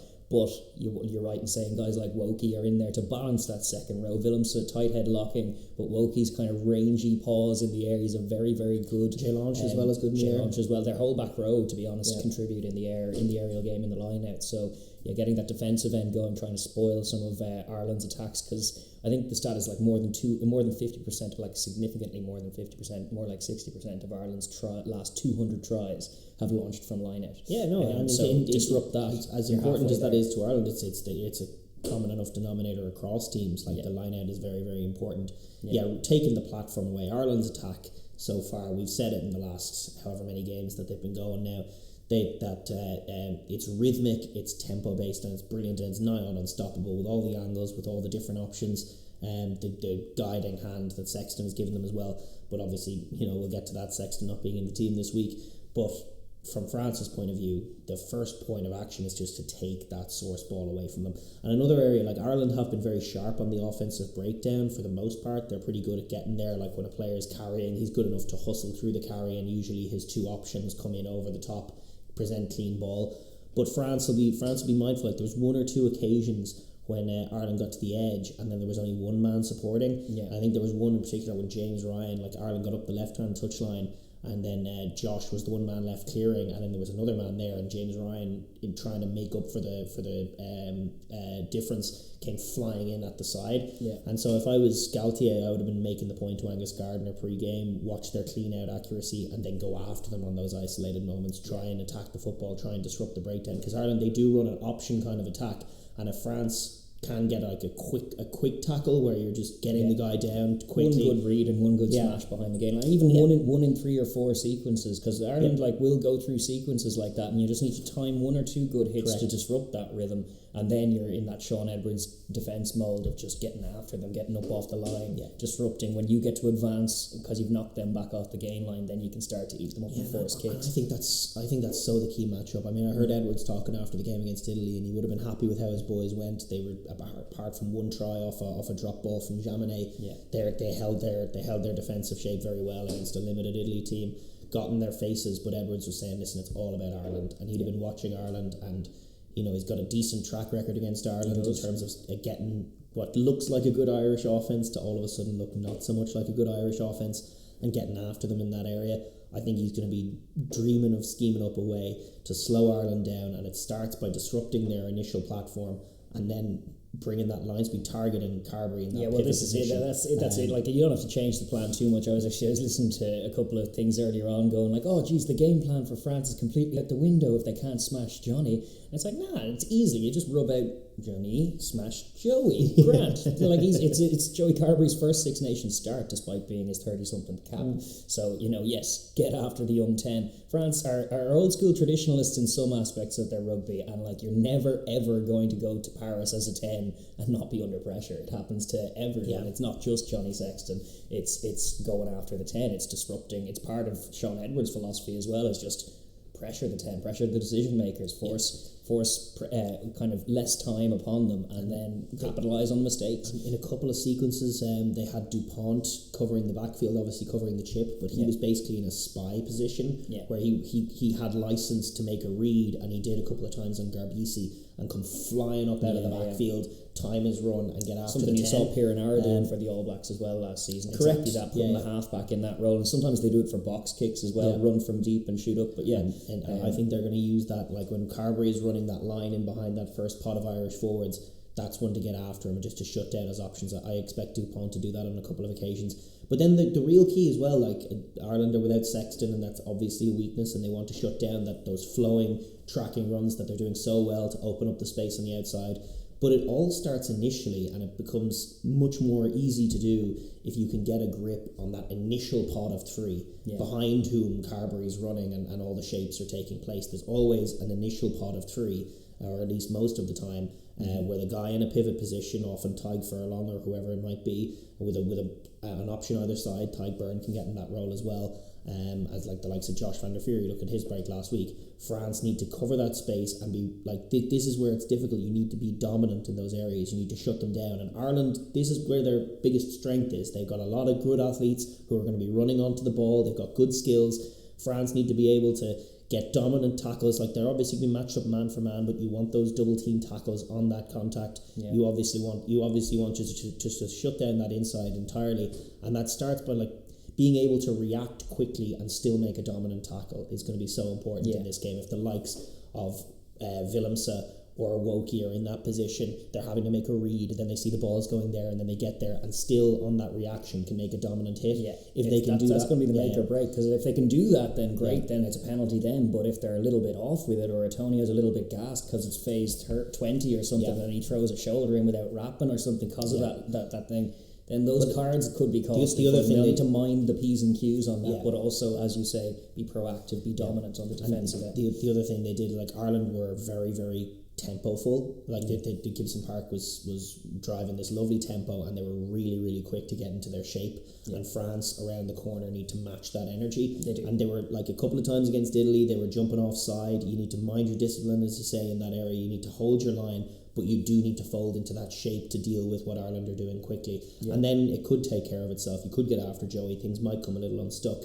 And basically what you're trying to achieve in those early exchanges is just to get Ireland a little unsettled, get Joey a little out of his comfort zone, get him dropping into the pocket, get him kicking the ball, have Jaminet deal with those balls, and then get themselves settled into the game from an offensive point of view, which is where they like their matchup. That's it, yeah. Well, like the main ones they'll focus on is the defensive end, because it's been an all-action Ireland forward pack, and even the recent success they've had over Ireland, they haven't edged the possession stats. They've had to defend wave after wave of green attack, so they know what's coming from that point of view. But then, once you do get your offensive sets being sharp enough and being kind of game enough to switch that on very, very quickly and transition quickly, and catching Ireland on the turn is something this France team are just built to do. In some ways, like if they can create that little bit of space out in the wide channels for 2v2s, if the ball's in the French hands, that's a favourable matchup all day long, no matter who the personnel is. I think set pieces are important. I think the broken field is obviously important. I don't think that they should be in a position where they're going to be running like long multiple phase sets against the Irish phase, because when they did that against Italy, they themselves were a little slow. They were a little indecisive. Obviously, it's the kind of jazz rugby for that. So, their multi-phase still does need a little bit of kind of polish in terms of that regard, whereas their transition does. It's as polished as they come in World Rugby. Transition great, and then set piece can be great as well in terms of working it to the edges and then working it the other way back. Some of those tries they put together, the one in Twickenham, the set piece strike move on phase one. They have that in their locker, and a guy like a playmaker like Fiku in the centre affords you a lot of flexibility on phase one. Yeah, for sure, and just working it to either edge, but also like on those little plays are the ones, the multi-phase plays, which might see them come unstuck against an Ireland defence that was kind of eating alive the space they were trying to attack. It was a little jazzy, and Dupont was picking it up, looking for a runner. The runner would come. He was kind of going into the contact pretty high, and that is where the Ireland defence can be dangerous all of a sudden. That's where your tackle and turn it over, or you can just end up in a long tackle. Like they will adopt a KBA, keep the ball alive kind of mantra, which is one of the great clashes of styles that we have got to see over this exact matchup, is that Ireland will go through phase after phase and will resource rucks, whereas France will endeavour to try and avoid rucks at all cost. If you can get a hand free, get it back to Dupont, go again, no offside line required, and then you're in a bit of unstructured play. So who manages to succeed in that contact or that collision will be so key. Like even if you can get hit by two men, which is not beyond, they get hit by two men and get the arm free and get it away in a very French style, then it changes everything. And the guys will fold straight. They'll recognise that opportunity immediately and kind of fold into it, and that's where you want to try and play into a bit of chaos to kind of unstick what is quite a good structured Irish defence. But once it gets unstructured, it does. It gets a little loose when it gets unstructured. If there's ever a period of 20 seconds without a ruck, Ireland tend to be lost all over the place. And they like to be able to fall back into that routine shape, and that is definitely France keeping alive is definitely part of that. The other thing is that Ireland scramble D was very good the other day. Like it was a bit like South Africa, where they flew up narrow and then Wales got to the outside, and you thought, here we go, but then all of a sudden there was Kelleher or whoever it was steaming across the pitch. So that their wingers will have to be mindful that they might be put in space a couple of times and then the space is shut down. But one of the things that I did notice and that Wales exploited a couple of times is that in that scenario, Hugo Keenan tends to come flying up. Like he's sensing danger, he's coming flying up to shut it down, and it opens up the backfield. So getting the likes of Pinot and Villiers into that space can really open up a good territory gain for a long punted kick, and I would expect them to go there, especially in the early goings, to try and get a handle on the territory game as well. True enough. And just playing with depth. Ireland are coming off the line with pace. There, you could saw what they were trying to do against Wales. They're shutting down the outside, playing with that same depth, filling the wide channels, giving Ireland a different, curious picture, making the game happen 2 or 3 passes away from contact every time. That's definitely where they want to go. Absolutely, multi-pass, kind of just moving the point of contact as much as you can, and try and make the Ireland defence as raggedy as you can and capitalise and get the home crowd on fever pitch. Oh God, if the pre-match routine was anything to go by with the Italy game, it's just going to be hopping come kick-off as well. The French will be in full voice and ready to welcome this Irish challenge. And speaking of Ireland, I guess we'll look on to their winning conditions out in Paris. Yes, which because everything we just outlined, we very much don't want to happen. Indeed, the opposite of that. More rucks, please. Lots of possession for us, no ball for France. Ideally, 0% possession for France, but that's not going to happen. But keep building is the mantra that the team have been putting forward into the media, and it is hammered into what they're trying to do. There is more in them. It's evident even in the last game that there were points left out there, and it was only a 10-point margin despite a dominant first half. And there were long periods of the game where they were being wasteful. Indeed, profligate with chances. So that's an improving kind of. It's a fledgling offense in some ways, and it's nice to have things to continue to build towards. The 0 tries conceded by the defence last week was very encouraging. Granted, they threw a pick, but that's not really on the defence. Yeah. But as you say, it's a very different challenge. Can they adjust? Because they have been flying up narrow and kind of forcing it out wide. But France will generally play with a little bit more depth, which means that kind of pressure, the Josh van der Fleer shoot that he's going to lead on the inside is generally less effective when the ball is going 2 or 3 passes away from the ruck, which is what France will be looking to do. So can they adjust that defensive line to the French challenge, which they have kind of come up a little short on in the last couple of games they've had against them? It's going to be a tough one for them. Yeah, we'll definitely see. It's definitely a key area. We do have the starting team for Ireland. One of the benefits of being a little late with the pod this week, we do get to see the teams. Obviously, the bulk of it is the same, but there is one. Obviously, it's Porter, Kelleher, Furlong, Tyke Byrne, James Ryan, Killen Darris, Josh, and Jack Conan. Same pack as started the opening game. And same backline as well with Aki, Ringrose, Hanson, Conway, Keenan, and Gibson Park. -1 talismanic figure. Jonathan Sexton. Yes, there will be no Tom Brady at the helm for Ireland this Philippe week. Saint-Andre does finally get his wish in match week, although it wasn't Ross Byrne they opted for, which was his suggestion. But no, Carberry gets hit what is to be his first Six Nations start, despite the fact that he's over 30 caps and he's beaten the All Blacks multiple times. Nearly 6 years into his apprenticeship, yes. He gets his first Six Nations start, and it is, from his point of view, like the career of Joey Carberry. When that book is written, this is going to be one of the big seminal moments as to whether he goes up or down. Well, it's also it's the Carberry thing, but it's also Carty comes in on the bench as well from Connacht as the other subplot, and he will get minutes. He'll get minutes in the last quarter, which is not necessarily where I love Connacht 10's performances of late, but he has been there knocking on the door as well with some decent form. So it's a chance to get a look at these out-halves that are behind Sexton, very much so still. With a mind towards the World Cup on the macro, it's probably a good thing for Ireland to kind of force this upon him. It's a crunch time, it's a game in Paris, and it's a good test of the system. Not only is it going to be a test of can we continue barnstorming or playing with ambition amongst the forwards when we lose one contact in 3, which wasn't happening against Wales, but will presumably happen in Paris. You're going to lose some collisions. Yeah. Can you keep going? And it's also a test of how much can Joey marshal things himself from 10? Can he operate within this system? He'll benefit from the minutes he got last week because he's just back from injury just before, which is very. I mean, just like what was so great about what Sexton was doing was just how comfortable and experienced he looked. Like he'd seen it all. He knew exactly what needed to be done in any given moment, what the right option was. He was pretty consistently selecting the right option in every moment.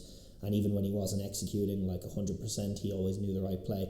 And here you have Joey, who came on last week and sort of a little bit deer in the headlights. I mean, Ireland were slowing down anyway. The replacements in the forward pack also slowed them down last week, where they gave away a crossing penalty and had a couple of other bad moments. But then he had a couple of moments as well when like he was in that pivot position, he got the ball in behind and he just didn't know the right pass to give, and then tried a bit of footwork and got stopped behind the line. And it's that kind of stuff where you just don't have the same kind of time at test level, and he's presented all of a sudden with a picture that he hasn't seen before at test level, and it becomes very difficult to execute. So it remains to be seen. It's an uphill push. Obviously, would rather have Sexton in the team than not for this game. Being said, he went very well against the Argentinians, but then again, the Argentinians were at the end of a terrible season that was resulting in their coach getting sacked, and it was a home game. This is one of the 5 big tests for Ireland away from home this year. There's Paris, there's London, and then there's 3 times in New Zealand. And it's all eyes on Joey Carberry, but also to another extent, it's a bigger test for Gibson Park because it's a new combination. Like they don't play together at club level or provincial level, and it's going to be tempo from Whiskey that they're looking for. But can he get a little bit of telepathy going with Carberry? Who knows? Do you think on paper it's a good matchup for him? I would, to be honest, I'm kind of forlorn looking at Joey Carberry out there with Conor Murray a lot of the time, and for Munster that's true. I would rather see him with a halfback like Casey in Munster's colours, or just a halfback who's going to clear things quickly and give him a little bit more time that way. Remains to be seen how that goes. Oh no, for sure, it's definitely a key matchup and a key combination. But just to round out the team, we also have the replacements that have been named as well. They have Ireland have Dan Sheehan, Cian Healy and Philly Bealham covering the front row, same as last week. Big news is that Ian Henderson's back in to cover at lock. Ryan Baird, while exciting, I think even last week his impact partially just and revealing, it's just a step down. He's not quite there. He's not quite where he needs to be to play in these big test matches.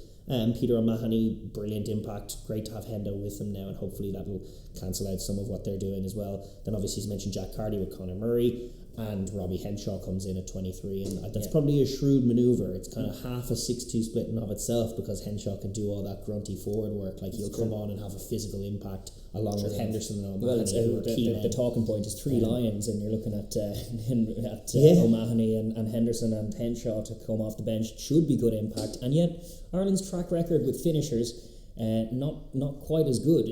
Part of it is the dip off when Sexton leaves the field in terms of at 10 and the assuredness, but the 60 to 70 minute mark has not been a purple patch for Ireland, despite the subs coming in. So hopefully we can get that balance a bit right in Paris. Things like Henderson makes perfect sense when you were talking the same reasons we were talking about the likes of Willemse and the 6-2 split that France are bringing.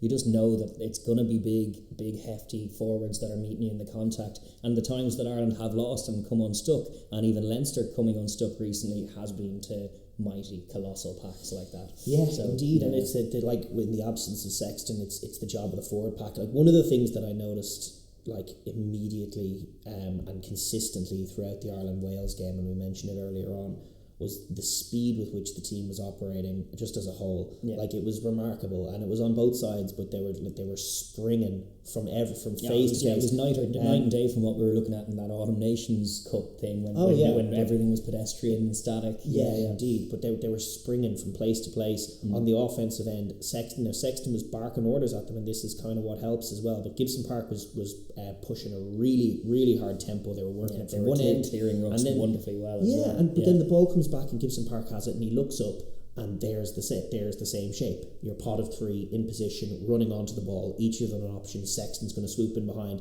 They get to one end, then they go back, then Gibson Park would get there, he'd instantly pick it up and pass it again, and the same shape would be there. They'd constantly be running those shapes, and Sexton is kind of calling and adjusting the plays as they go, but everyone was reacting remarkably. And then the same was true on the defensive end. Ireland were springing up, making big tackles, getting up again, not competing too much in most of the multi-phase sequences, but getting up, covering the field, flying out, getting back on side, flying out, very, very well. And that's the kind of energy they need to bring. And there's so much that contributes to that. Obviously, the presence of your captain. I didn't mention James Ryan has taken over the captain, but also the captaincy, but also like the fact that it's the Aviva Stadium, that they're so used day in, day out to training and playing on this surface where you just know each blade of grass so well. It's just so much easier to fall into shape. All of a sudden you're away from home. It's also much easier to get up off the deck and go again when you have, your 40,000 odd home fans screaming at you to get up and get back in the line. It was not like it was a raucous atmosphere. No, I know, but it's easier to have that little bit of boast of energy when you're at home, and a lot's been made of it. It's arguably more prescient this year with the fact that 2 years of COVID means that the fans are only just back, and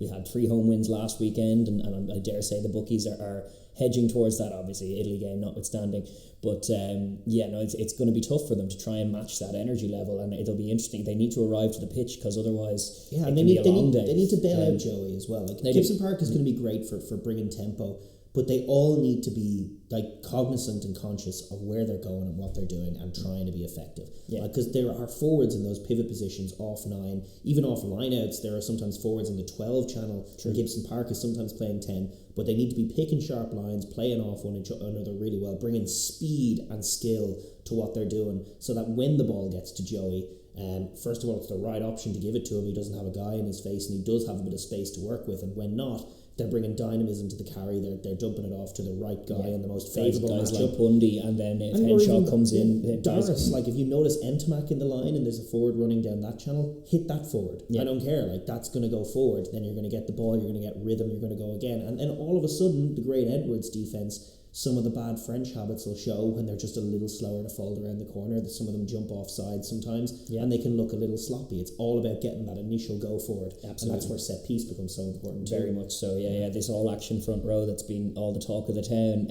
Big test in Paris against a pack that'll outweigh them. Porter's good, a great loose head, and I like the fact that he's been brought into the starting team. But we're not as strong scrummaging-wise with him there as we were a couple of years ago with prime Keane Healy. Yeah, it's true. So we're definitely lighter on the bench with Finlay Bealham, who comes in first, because Tighe tends to leave the field a little earlier than Porter, because Porter's a very fit dude. And so the scrum does suffer a little bit in that regard. We're less aggressive on it, and just even in the lock department, we're a little lighter than we were with Tighe Byrne in there. Although I'm optimistic that Big Ian Henderson coming in can have an impact on that. It's true. So the scrum parity is what they're seeking. They need clean ball from their own ball, need to lock it down when the French are trying to get a nudge on and be accurate in that set piece. The other part of being accurate is just don't create as many of them. If you can hold the ball, which is going to be their plan A, then there are no scrums. And that's the one way to avoid that set piece. Line out still massively important. It's just such a big day for James Ryan. It is. Like there's no Big Ian Henderson calling the line outs. He'll be calling the line outs. He's captain. Himself and Tighe need to share that responsibility and just secure that set piece. They are there as ball handling, ball winning forwards in that line out. They have some useful units in the back row who all can jump, with the exception of Josh van der Fleer, who's normally kind of half-back or half-back off some of those maul formations, but both Doris and Conan competent in the air.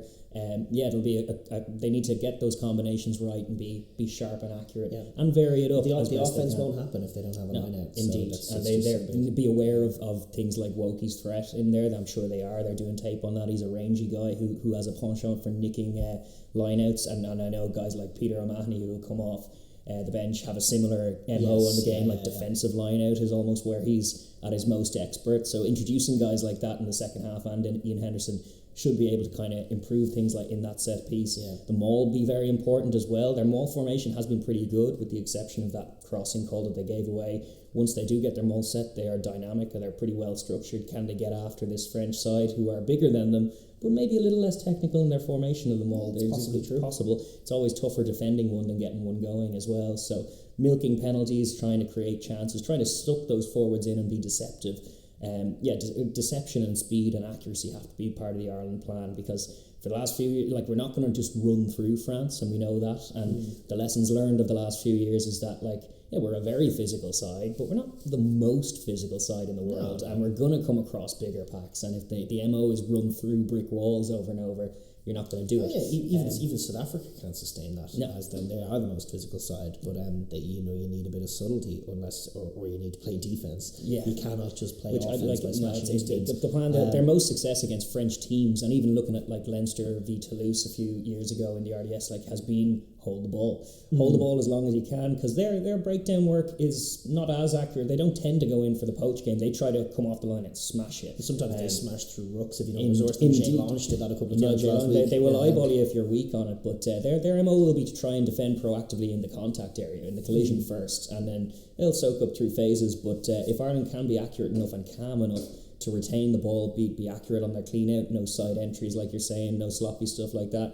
and just work this French team with your offense, work them through phase after phase, then catch them offside, and then be ready to strike when it is open.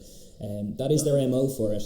They still are going to have to be acutely aware of the dangers when France have the ball. Transition is so tough. Big day for Hugo Keenan, who has been excellent and very assured in his tenure at 15. He's still quite a young player despite that, and no bigger challenge for those backfield guys than a France team who are going to break the line. You are going to have to tackle and front up and be able to shut down very dangerous plays. Communicate well. Last week, they, as you rightly point out, they conceded no tries. They were very aggressive in the offence. They were dominant in the collision area. Would you be confident, do you reckon, that same system that they had used last week will... No, that's why I was highlighting. I think this French team will stand deeper than Wales and will try and go wider than Wales, as we were saying, in their MO. So then suddenly things like Josh van der Vlier's line speed, which is great against most teams, just shooting up as he does. He brings a lot of speed to kind of pressure the 10 and then force a hurried pass, and then suddenly they're behind the gain line getting swallowed up. Less effective than if you're shooting up out of the line like that. Then the ball does the work, and you're suddenly out of the game, and the defensive line gets a little narrow then, and then it's pushing across slowly, because we do still have the speed disadvantage. It's always a factor with Ireland, is that generally against tier 1 sides we don't have the quicker backline. It's just generally true, and that's why when they do get caught on the turn or in broken fields, it's a struggle to try and rein them in. Although Gary Ringrose showed some turn of heel finding that try against they're not slow. No, they're not slow, but they tend to be just fraction, just even matchup for matchup. I'm looking like Conway on the right wing versus Damien Pinot. Pinot's slightly quicker. Well, Pinot is matched up against Hansen. Yeah, he is matched. No, but they're in terms of right wing, and then on the left wing, Villiers and Hansen probably comparable. I would still say Villiers is probably just slightly quicker. That was good. Okay. Well, with all of that said, Shane, how do you see this one go? Well, my allegiances are with Ireland, and my prediction goes that way. I'm going to say that we do conquer France, and it's a great day for everyone involved.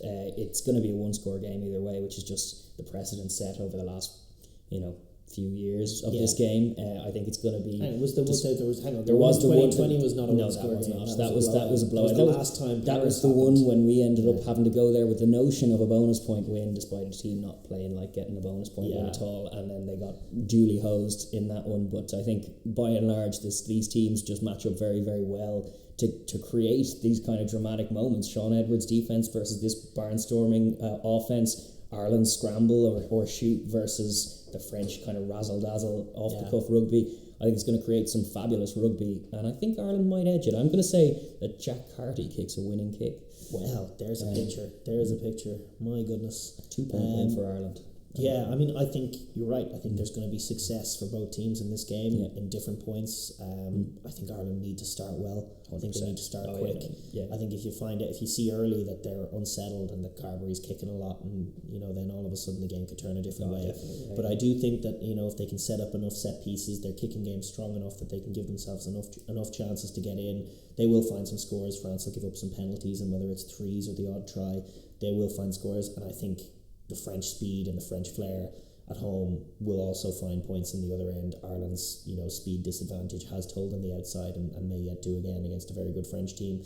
So yeah, no, I agree with you. I predicted to be close coming to the final quarter, and then I do, if France can stay sort of injury free and introduce their 6-2 split as they plan to, there are some brilliant players in that group, and it's going to be a massive job for the likes of Henderson and O'Mahony, particularly, to be difference makers along with Henshaw to give Ireland physicality off the bench. Also the biggest test for guys like Finley Bealham off the bench. But that's those are the weaker, kind of less impactful guys, and is the impact that a Henshaw has on the game gonna matter if Gross gets on top of Bealham is a question. And then also, as you rightly point out, Jack Carty and Conor Murray to come on.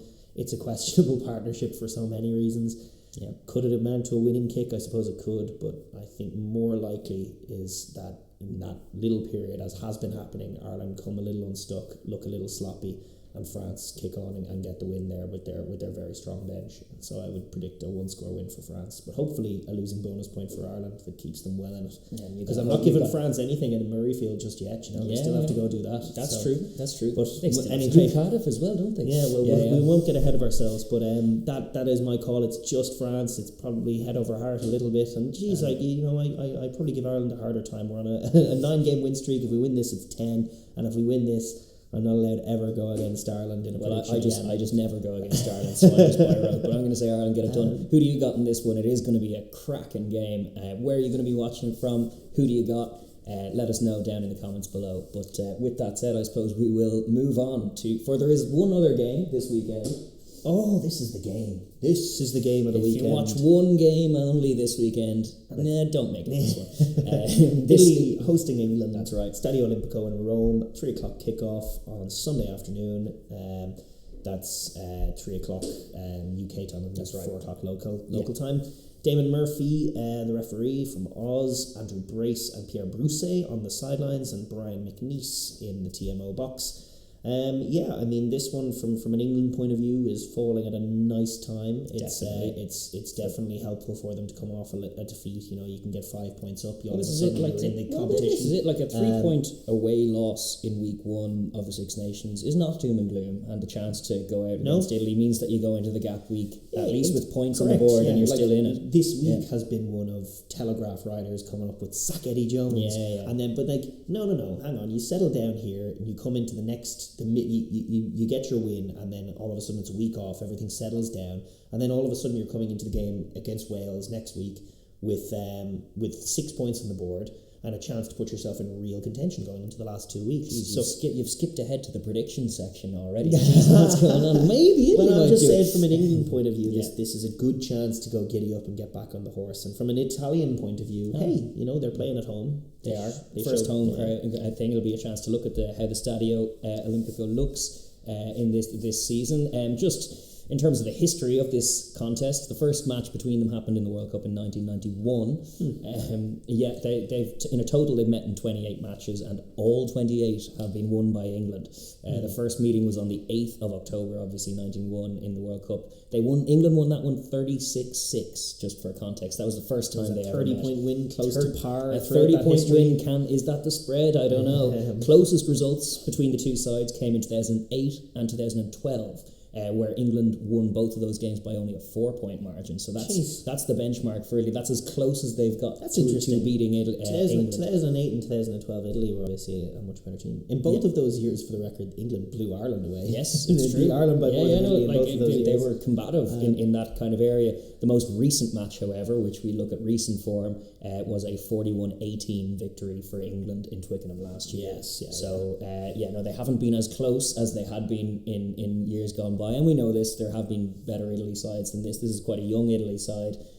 It's going to be tough, and England obviously having to bounce back, having to lick wounds. They'll be, always looking forward to this Stadio Olimpico, this trip over to Rome where the conditions are a little bit favourable, the opposition is less, and England will be coming with a young 10 and all kinds of notions of running in pretty scores. Yeah, no question. We don't have the squads for this one, unfortunately, but we will plough on nonetheless. So we'll start with Italy, who obviously they started well enough in France. They led for good periods of that first half.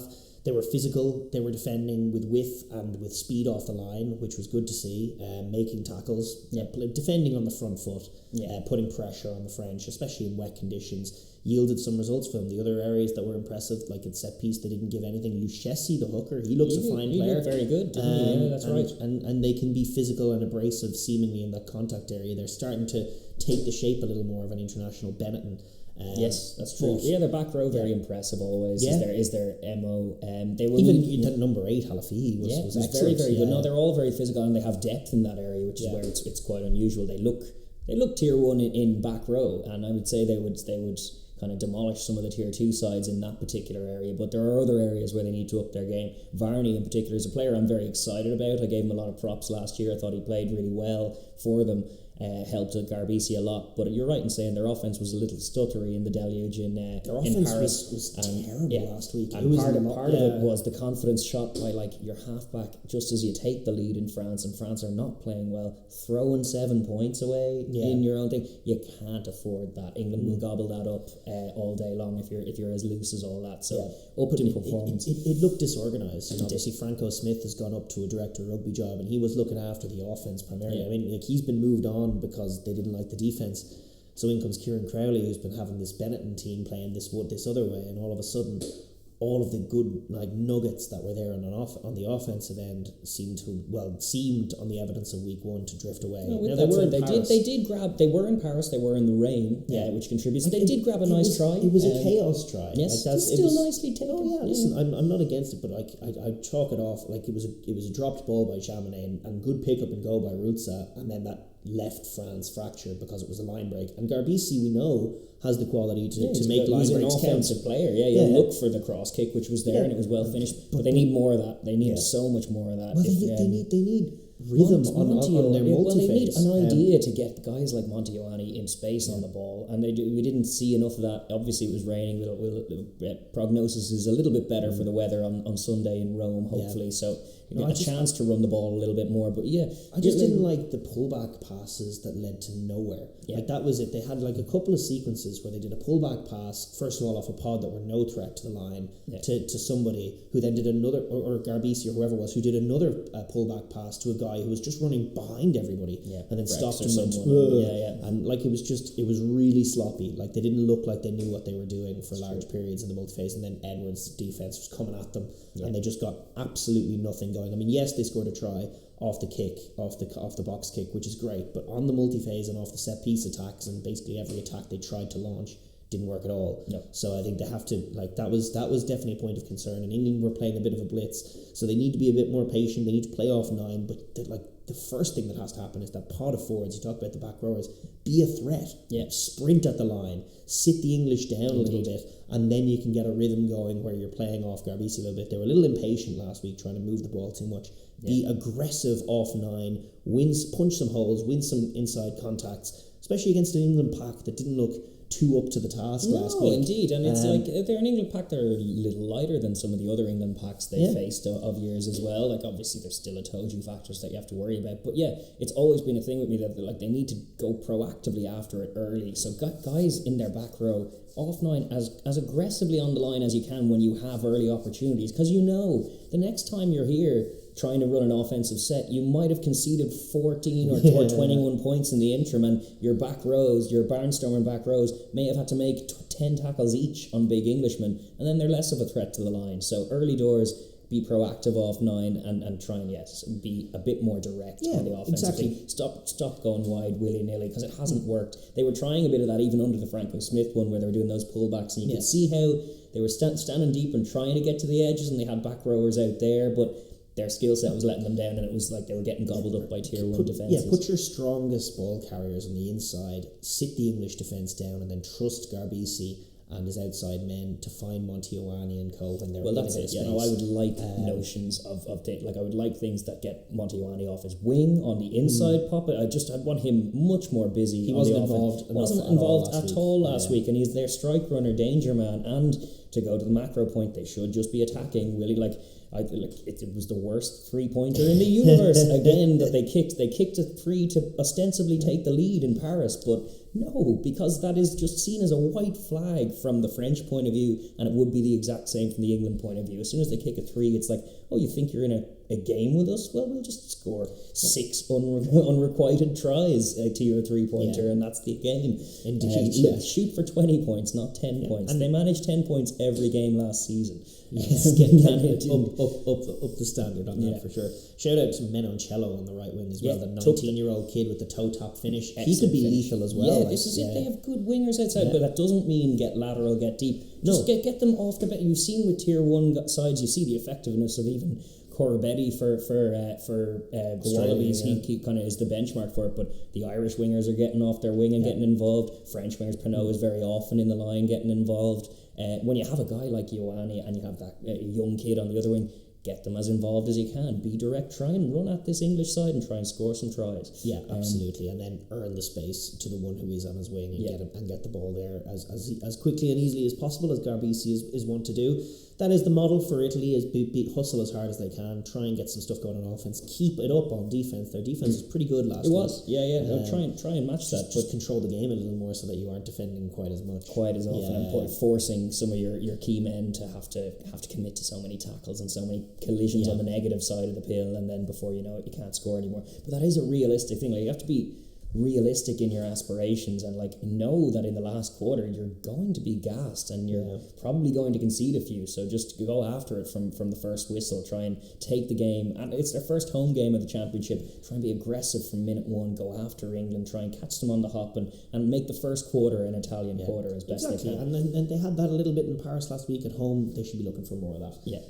From England's point of view, obviously Eddie Jones under a bit of pressure. They have whittled their squad down briefly. Launchbury was back in the squad. That was exciting. Joe Launchbury, and then he was cut straight away. I like Launchbury. I think he's been very, very good for very he's many just years. a man who Eddie Jones doesn't care for. And then Barbieri as well has been so good for Wasps, was also in the squad. He's been cut as well. So they have the squad whittled down to 27 of the 23 we know. There'll be no Rafi Quirk, so they're going to likely go with the same scrum half options they had last week. No Courtney Laws, obviously, and so the captaincy not falling to him just yet. Atkinson, Furbank, Hassel Collins won't be involved, Louis Lina won't be involved, and so they have the squad whittled down, and it's likely to be very similar to last week. I would expect them to persist with the little Marcus. I think they should. I think they actually should keep it pretty much the same as last week as best they can. Now, granted, I didn't love their selection. Do you know what I like Marchand in the midfield. I know this is an irrelevant conversation because you guys are going to have the squad now. I like Marchand in the midfield. I think I didn't love him on the wing last week. I think he can really do a job at centre, and I think that Daly, in that jersey, is a problem. Well, I definitely do find it Scooby dubious that you analyse England from an Eddie Jones point of view and think, okay, new start, fresh start, clean slate. Okay, no more Vulapolas. Get rid of them. They're terrible. Axe all of these guys. We're going to get Jamie George, all these Sarries. But Elliot Daly, he's the one who has to remain, and I'm just dubious. I think, and especially centre partnership like that. It's just England's best teams have had more heft. They've had Tuilagi. The difference between the winning record of England with and without Tuilagi over the last 10 years is shocking. I'm going to have to look up the stats on that, but it's crazy. All of their big performances have had Tuilagi. And partly because when they don't have Tuilagi, they reef him out and just pick a bunch of out-halves and change the whole system entirely. And so, it's like when you look at Marcus Smith and his preferred option of having an Esterhuizen. The bailout Esterhuizen option, which everyone's crying for, and a Dombrand inside him, all of this. I'd like to see some of these combinations at test level, because it's it gives you a little bit more consistency. Himself can't play, but No, some no, kind indeed. of No, but John Brown can. But no, I think they will persist anyway with a similar enough looking backline and a similar enough looking team to last week, just to give more minutes to these guys, because it is a young team. In defence of both Eddie Jones and the team, it's they beat new. South Africa. Like I mean, they were not great last week. They were slow. They were sloppy. All of that amounted to a 3-point loss in Edinburgh, which is not bad. And they were just a little too ready to play wet weather rugby. I think that was true. it. Like they just thought it was going to be wet, and they were just wanted to play wet weather rugby. They thought they were going to get a leg up and do that. But this week, clean slate, lovely bit of sunshine, real chance to go after. Get some wind in your sails, score some nice tries, get the offense moving, and get a little bit of that telepathy built with test minutes for some of these young guys. In recent years, they have kind of bungled this test more than anybody else. Like even 41-18 last year, we were noting that was Italy's best result last year, and it's been kind of a consistent pattern. They've kicked off and they've gone into that Italy game where you felt like they could just keep running through the phases, but they've kicked instead. They've played really patient, and eventually they've broken through with kind of some ugly scores in the last quarter, but kept it tight and ugly for large periods, even when you felt they had such a strength advantage that they could kick three phases and break a tackle and score. So, I would love to see, especially off the back of last week and all of the controversy and everything else that people are giving out to it, like they need to get rhythm in their offense. That's the thing that's missing. They need to get that going. They need to get themselves dialed into getting into shape. Yes, they were very, very lackadaisical in Edinburgh in that regard. So and obviously Smith needs to work as a communicator as well in getting those guys into shape. True. And so that needs to be the point of focus. Really from the off, they need to be attacking this Italian defence, which did hustle hard against France, but against a clinical, good offence. So it's a big test for them in terms of that. They should be doing something ruthless like what the All Blacks might do and pinning 80. Let's do that. Let's go and attack. Whatever about scores, it's just about starting the game with a mindset. Well, the urgent. That's exactly it. That's what those kinds of little short-term goals or little targets can do, is just dial them into an urgency, because they started a little lackadaisical here, and you're right to point out in this fixture, and we saw it with France as well. They spent the first quarter fumbling around, not really dialed in at all, because it's only the Italy game. Not arriving to the pitch is such a danger with it, even if you do end up winning, which they ultimately probably will. You don't want to start disjointed like that. You don't want to have question marks coming out of an Italy game. You just want to kind of roll in and score some nice tries and get some momentum. It's a team that needs to develop, and we talked at the beginning, you get your 5 points, you come in, there's a bit of ice and dust settling over the Scotland result, and then you come into this Wales game with a chance to really launch yourself back into the competition. True. All of that positive narrative will go away if they have a stuttery performance here against Italy. And they need just a little bit off their backs. And again, Jones needs a bit of the OTT media reactions off of his back as well. It's always tough being an England coach. You're going to have sharpened knives. Just the Telegraph ran the headline, pitchforks. What does Eddie Jones need to do to get sacked? Indeed.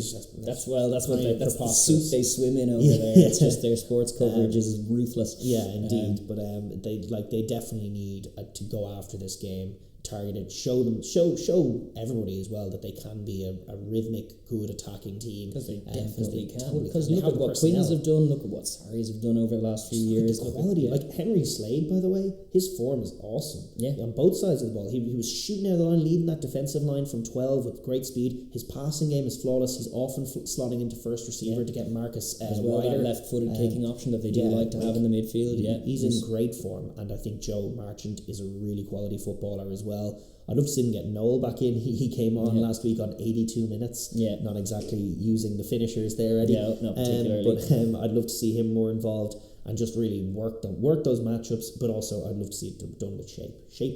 Let's get a good shape going, help Marcus out in that department, and then all of a sudden things will click. There's a chance for things to click nicely here, because there's just guys like Marcus Smith, like Freddie Stewart, who had one of his weaker showings in the worst showing so far.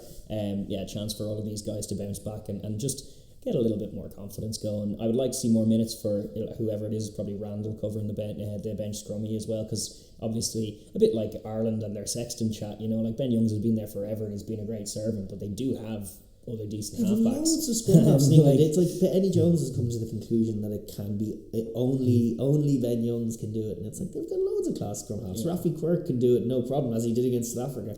I'm sure Randall off the bench can do it. I know Danny Kerr can do it. Yes. So I mean they've loads of class options there. It is weird that it's just Ben Youngs.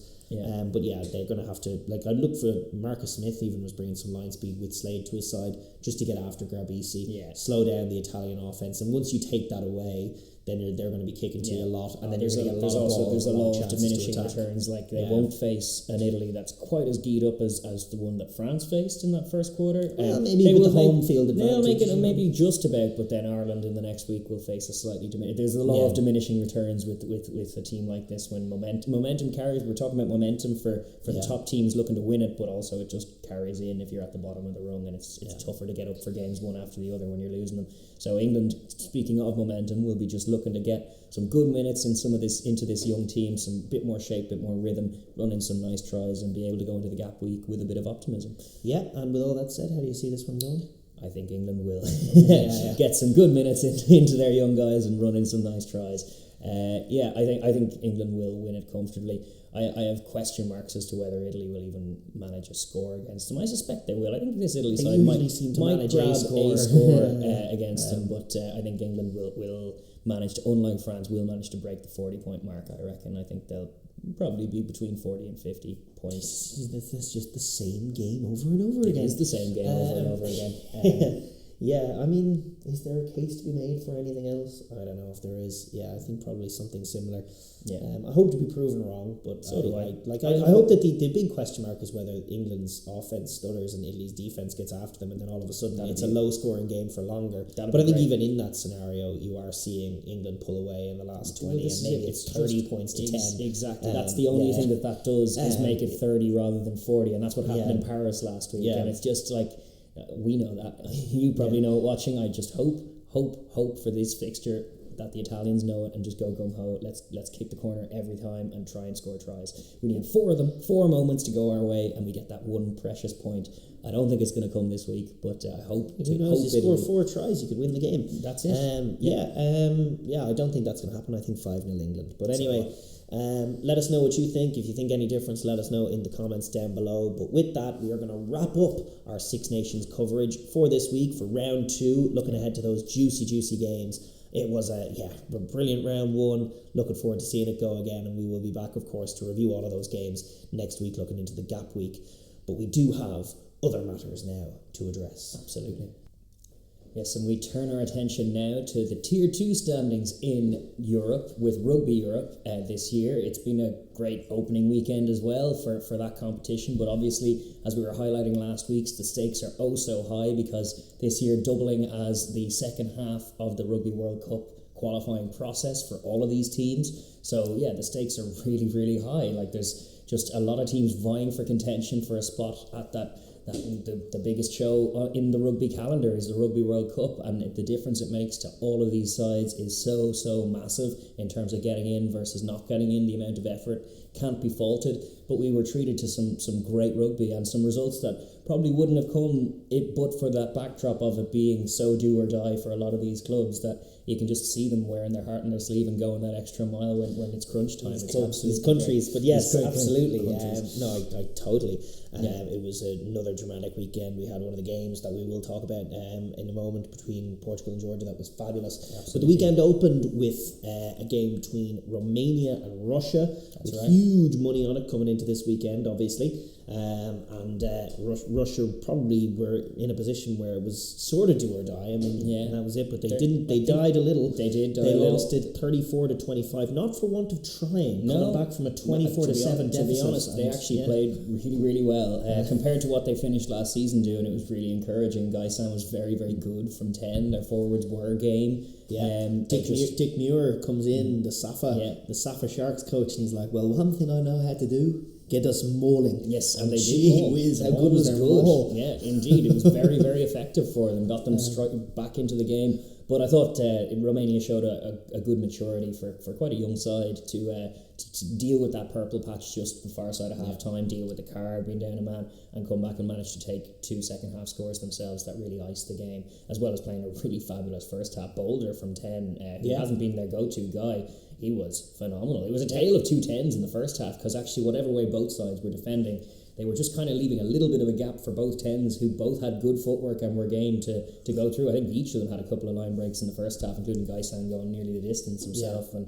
it was just really, really fun game to see, really high scoring stuff out in Bucharest. And Romania looking good. The Oaks were strong in this. They met with some resistance, but managed to exercise those demons of last year pretty emphatically in the end.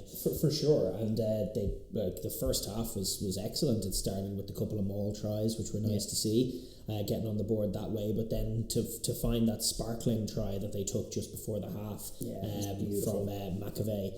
That was just a try that they wouldn't have scored a couple of years ago, moving it through the hands. Certainly not one that McAvoy would be familiar with. He's been in some Romania sides that are a bit slower and a bit more static than that, but I'm sure he was delighted to get on the end of that. The captain, fantastic to complete what was a great team score. Indeed, and that was really the winning of the game at that point. It was like, I had even typed in the notes like 24-7 up at the break.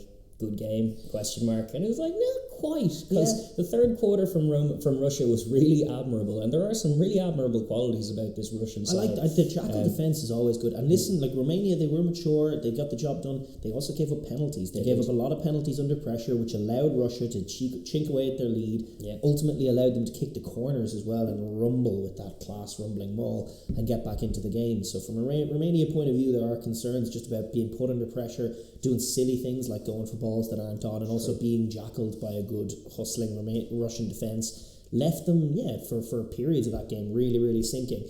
And it got back from 24-7 to 24-20 with a good amount of time on the clock. And then it was Hinkley Vasa, that class 13. You can't keep him quiet all day. He was quiet before then for that period, but then he just comes up with... Sits a guy down, gets back in, flicks it up for Sugario, and that's all she wrote. That was just the wind deflating out of the Russian sails at that point. Sugario, the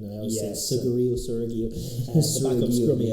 Henry took it very well as well, got just reward for running a line off Vasa, which you have to be expecting. And actually Tamani as well had some good touches in the first half when they were getting things off and getting the ball out of contact and just working that Russian side, who are physical, who managed to drag them into a dogfight last year.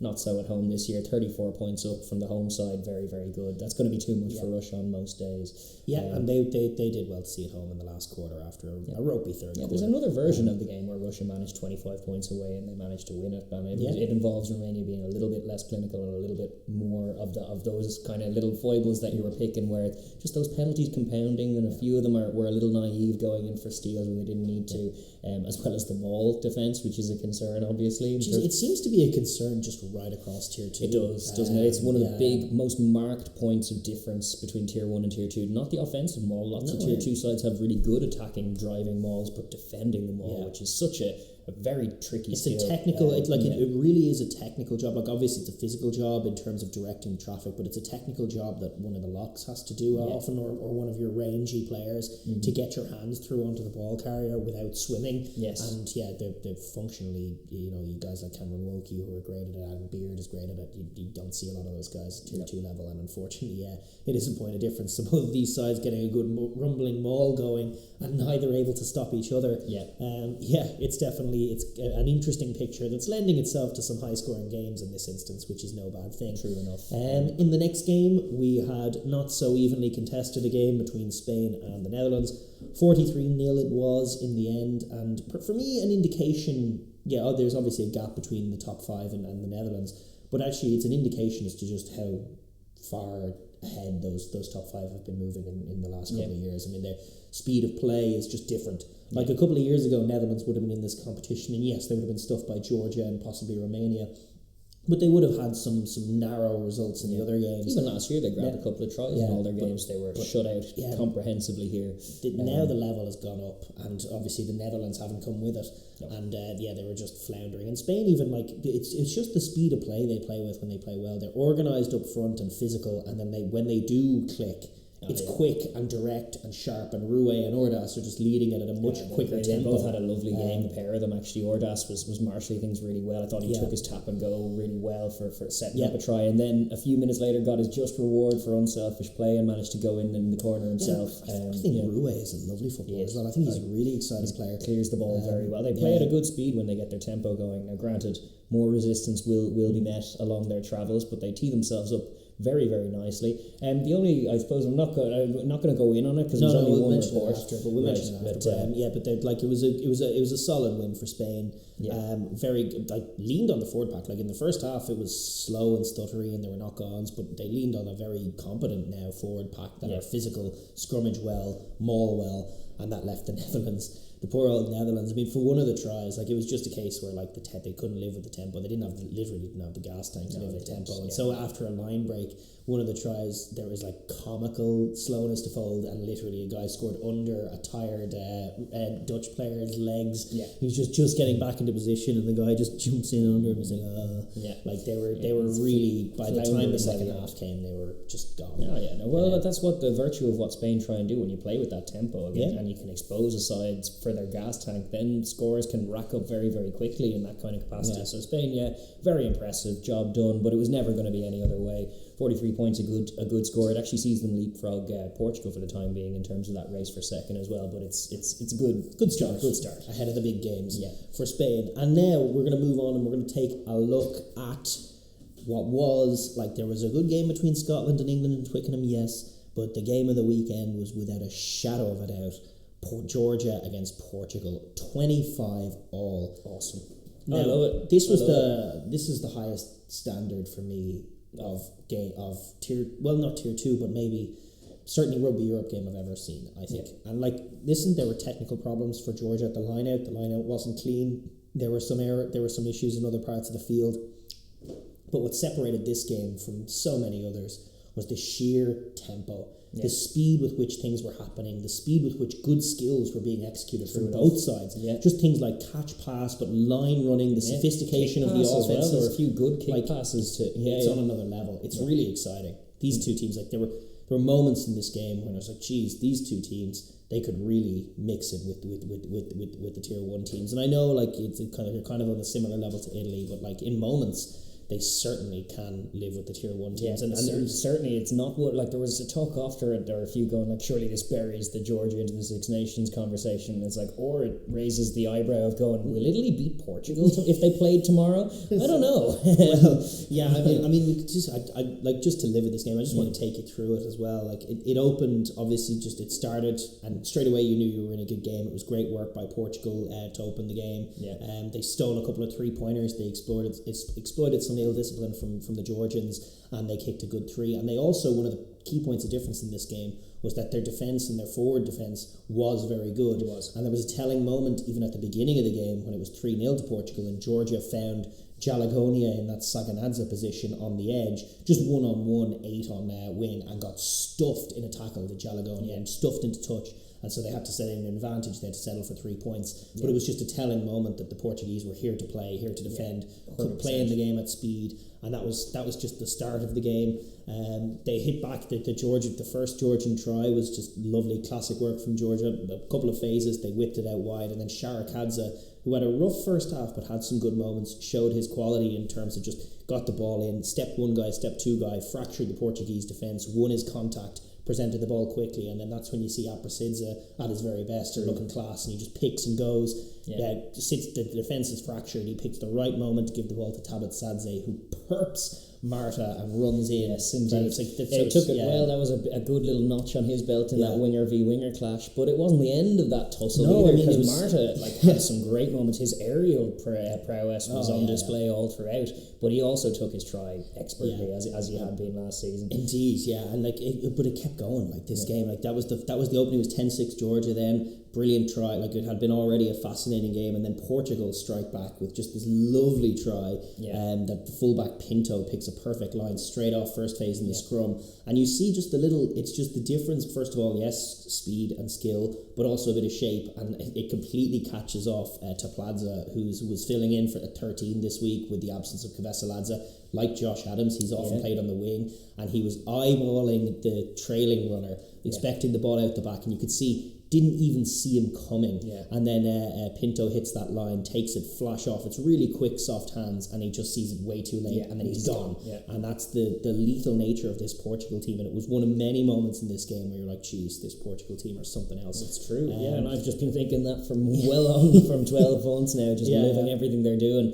And the game just kept giving. It pulsated back and forth, and you're right to say, like, just high quality stuff, like some of those Marta catches under pressure and thing. You're going like, Josh Adams would be happy with that if that was to happen in the Millennium Stadium this weekend. Like, really good high level skill sets being operating at speed, and it's an unusual look for this Rugby Europe Championship, and it's great. Georgia themselves, like that try from Portugal gives them the lead. Georgia then the next play just before the half. It's a tight game. I think it's an 11-10 game in fate, or something like that anyway. And then Georgia, instead of they turned down a penalty and a 3-pointer to go for a quick tap, moved the ball really well, and that's great skills from the big lock Kurdikashvili, who catches the ball on a pick up and go from the ruck. They up tempo, work the short side, and get over for their own try.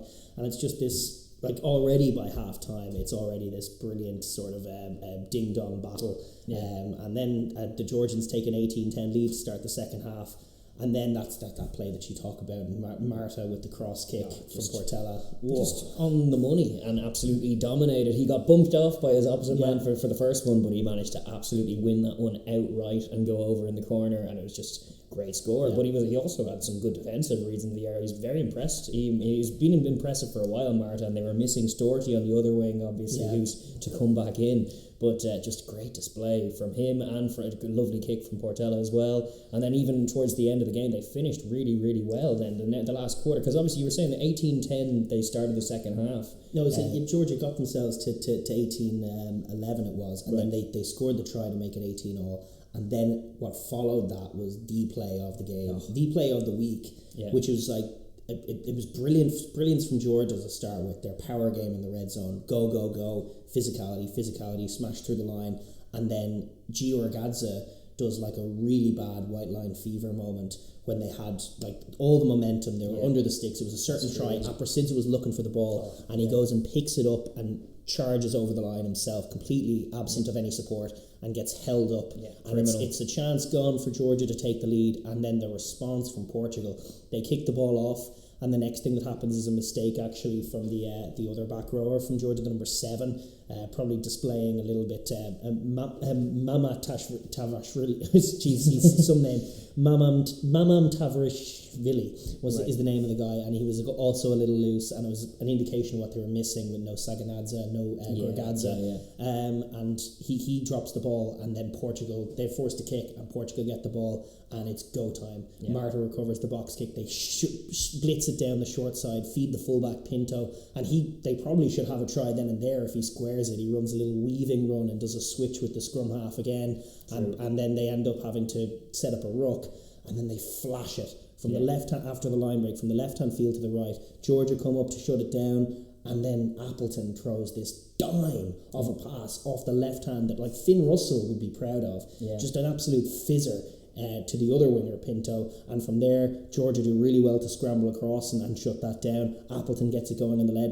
Marquesh, who's now at 10, swoops down the short side to free up the space on the inside, and after a couple of good pick and goes, it's actually the 13, Jose Lima, who gets a good pick and goes over to score. But it's just a dramatic, high quality sequence that changed the game completely. That was just utterly fabulous rugby, and it's a real shame actually, because the highlights are up on YouTube, that whole sequence isn't in the highlights, because for me that was just the game. It was just in that moment, the Gio Orgadze mistake, getting held up over the line, punished by the new law of the goal line dropout, and then Portugal from there going from coast to coast to retake the lead, to score twice in nearly as many minutes, and just flip the game on its head. And to be fair, from then Georgia did did rally and find a try and they get were, back in it. They did. They were professional, and you could see the disjointed nature of Georgia in some of the. You're right to cite the back row, but just the 13 as well, who coughed up the little line.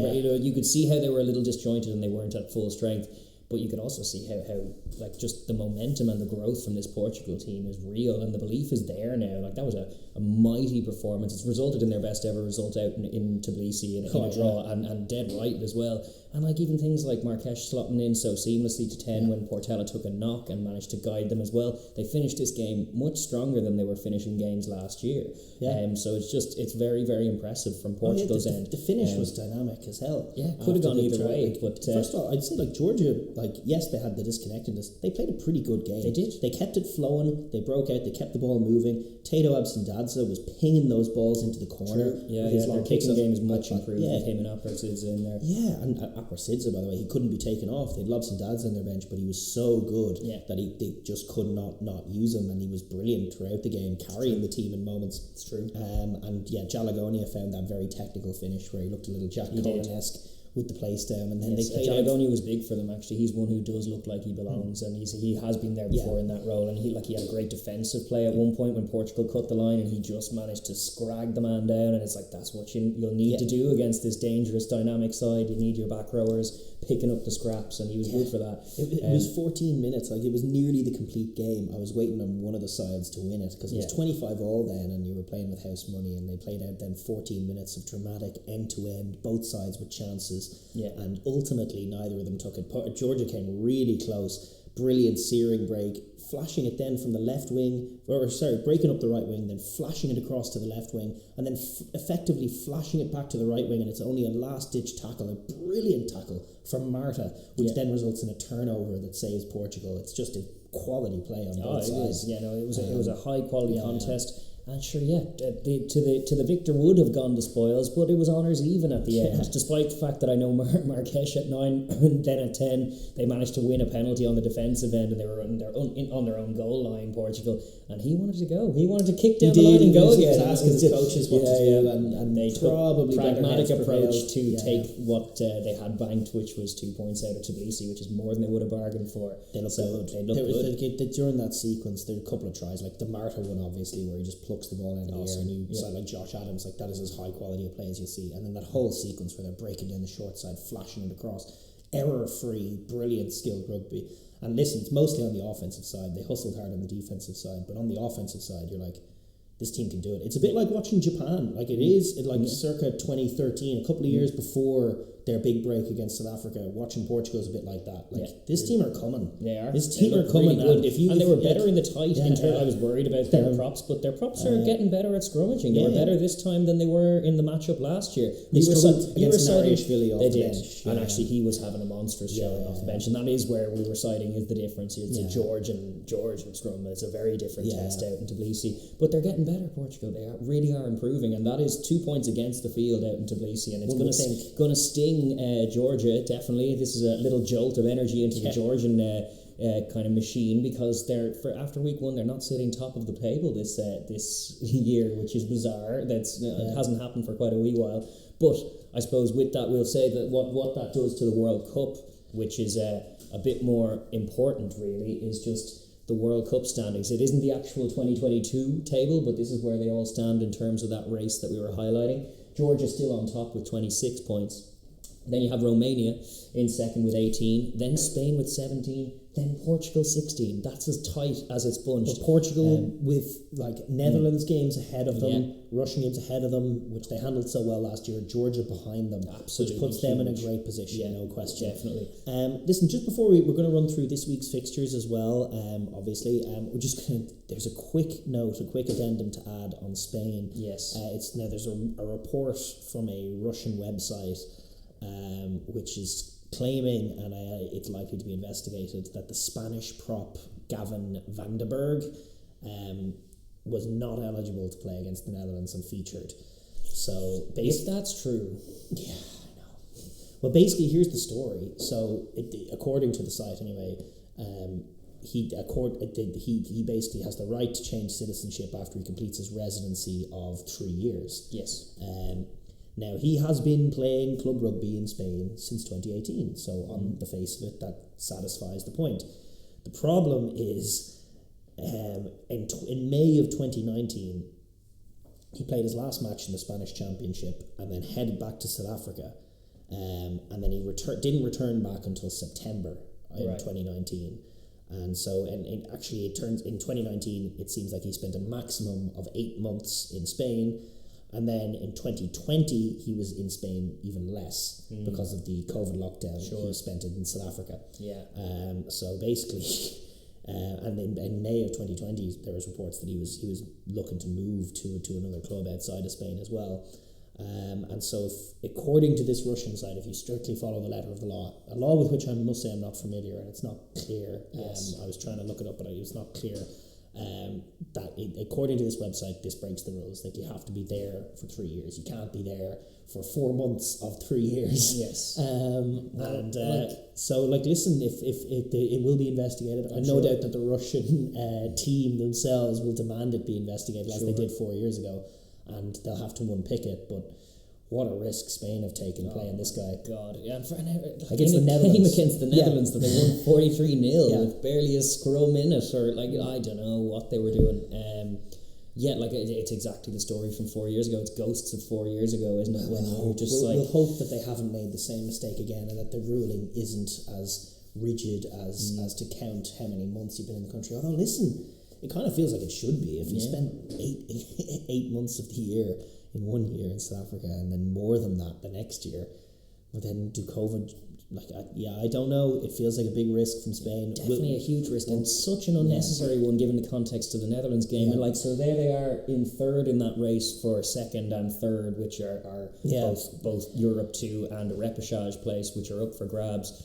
If this ends up scuppering them at the first hurdle that way, that would be tragic, really. It would, and it would be very, very, pretty much unforgivable now, because couple that with the start of the season last year when you were looking at just abysmal discipline from Spain and a ragging, they set themselves up on the back foot from that. And if they have repeated the error from 4 years ago, then they've only themselves to blame. On an administrative level, it is catastrophic. True. Anyway, we're going to put it to one side and hope that nothing comes out, just in this instance of fair play. Put this guy to one side, pretend you never played him. He's only the Netherlands, and then just forget about it. Yes.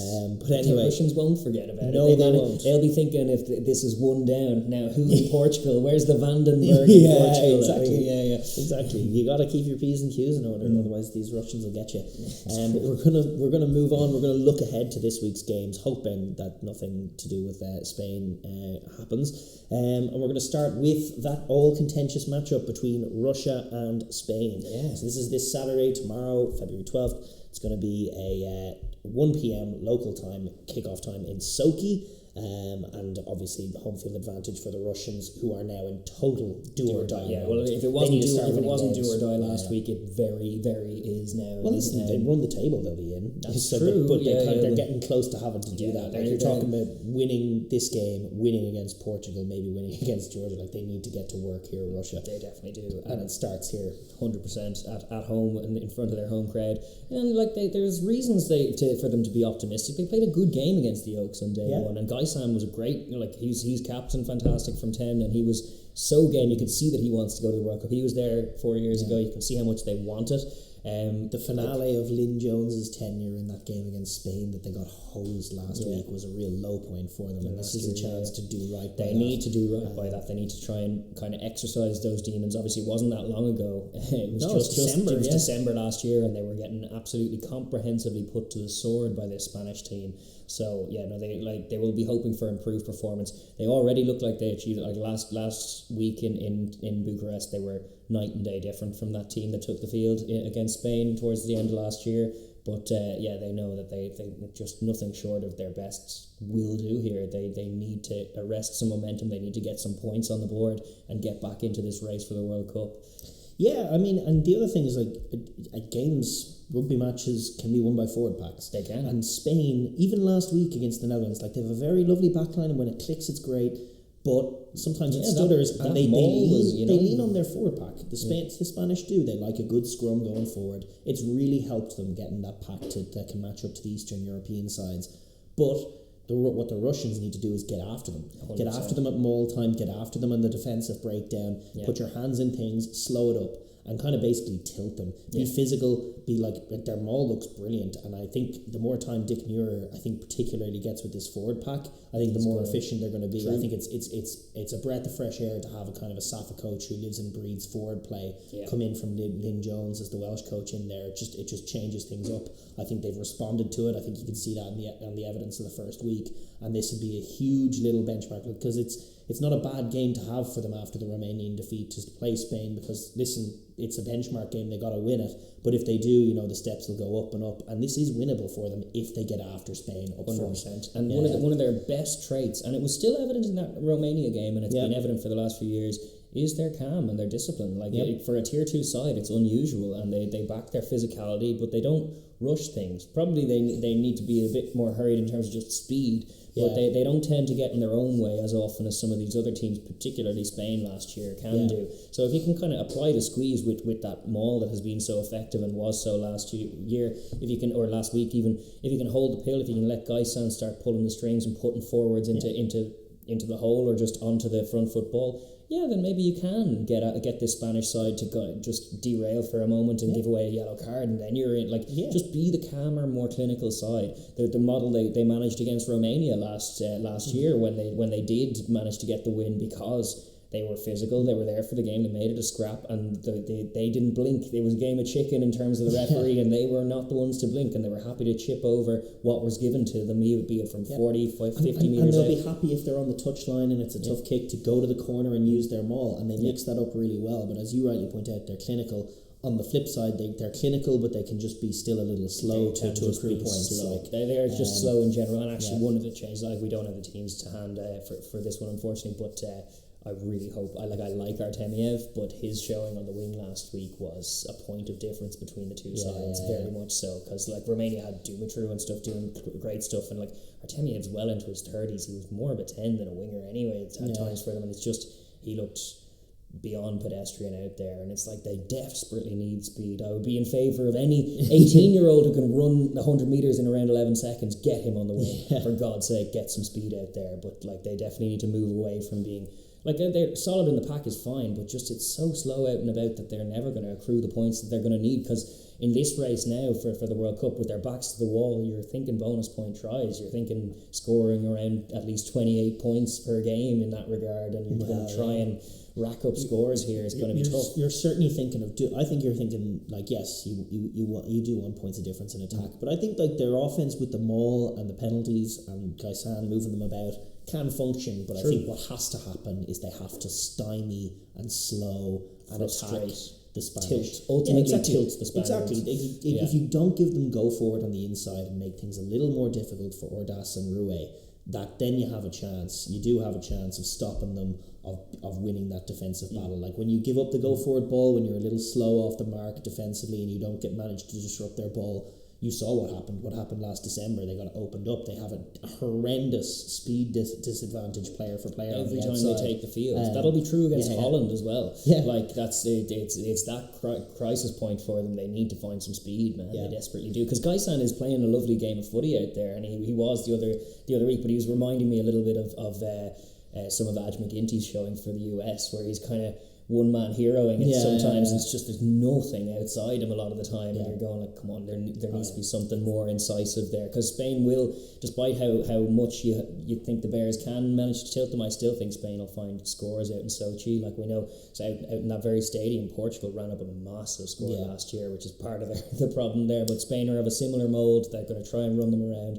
so for Russia, win up front, smother them out of it. And for Spain, it's all about first of all just supplying your backline with good quality ball and letting clean your breakdown. Don't let any Russian hands slow down the ball. Give Rue a quick service. He'll then in turn give Ordaz quick service, and if they can achieve that much and keep their heads, then they probably with a good chance of finding one or two scores or 3 or 4 scores and putting the game beyond the Bears. They are definitely the quicker side.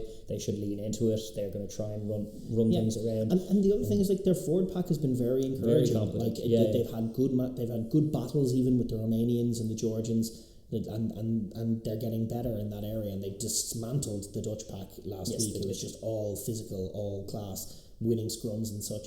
And so they know that if they can front up and match the Russians for physicality and deal with that maul when you have to, but also get mauls and scrums going of your own, that your matchups on the other side, on the back side, are so in your favour that I think you're going to easily win the game if they can front up physically and handle the Russian pack. That is the job. For Russia, it's getting on top of the Spanish pack. For Spain, trusting this forward pack that has been good in the last year to deliver for them again and get themselves a good win. Yeah, trusting that, and part of that goes to patience. Just when things aren't going their way, because they won't always. You're away from home. Russia are a competent pack. They're a physical side. They're going to get moments off. Just don't allow that to don't allow the red referee when a penalty none goes of the red it. mist. Stay zen, stay calm, stay focused on things. A lot will go to leaders like Ordas to kind of manage the temperament of the team, keep it down. Like you want to try and obviously execute at speed and whatnot, but you definitely don't want to be coming into conversations with the ref in a confrontational mode, because it's just never going to end. They're coming off a good month. They are coming off. They played some excellent rugby. As much momentum as any team has carried into Sochi for this one after some of their great showings recently. They have a bit of telepathy. Racking up scores routinely, scoring good tries very routinely in games. So they'll be confident that sticking to their process is exactly what they need to do to get the win here. And so is that how you see it playing out? I do. I think that Spain might bury Russia in this one. And that'll be the end of Russia in their challenge. I just think speed. It's the same thing with Russia every time. I like Russia. I like a lot of what they're doing in terms of their forward pack. I like their 10. I just don't rate what they've done with the back line. I would rip it up and start anew, to be honest. That's what I'm thinking. They just need more speed, and it just, the way that they have to go, the way that the games have to go for them to get results against teams like Spain is just putting it's so much more difficult. You have to dominate for so much longer. You have to grind things out you have to be accurate to do all that. Whereas Spain, you feel in a few moments can cut them open, and that'll undo a 20-minute period of Russian play could amount to 3 or 6 points, whereas 20-second period of Spain play can be 7.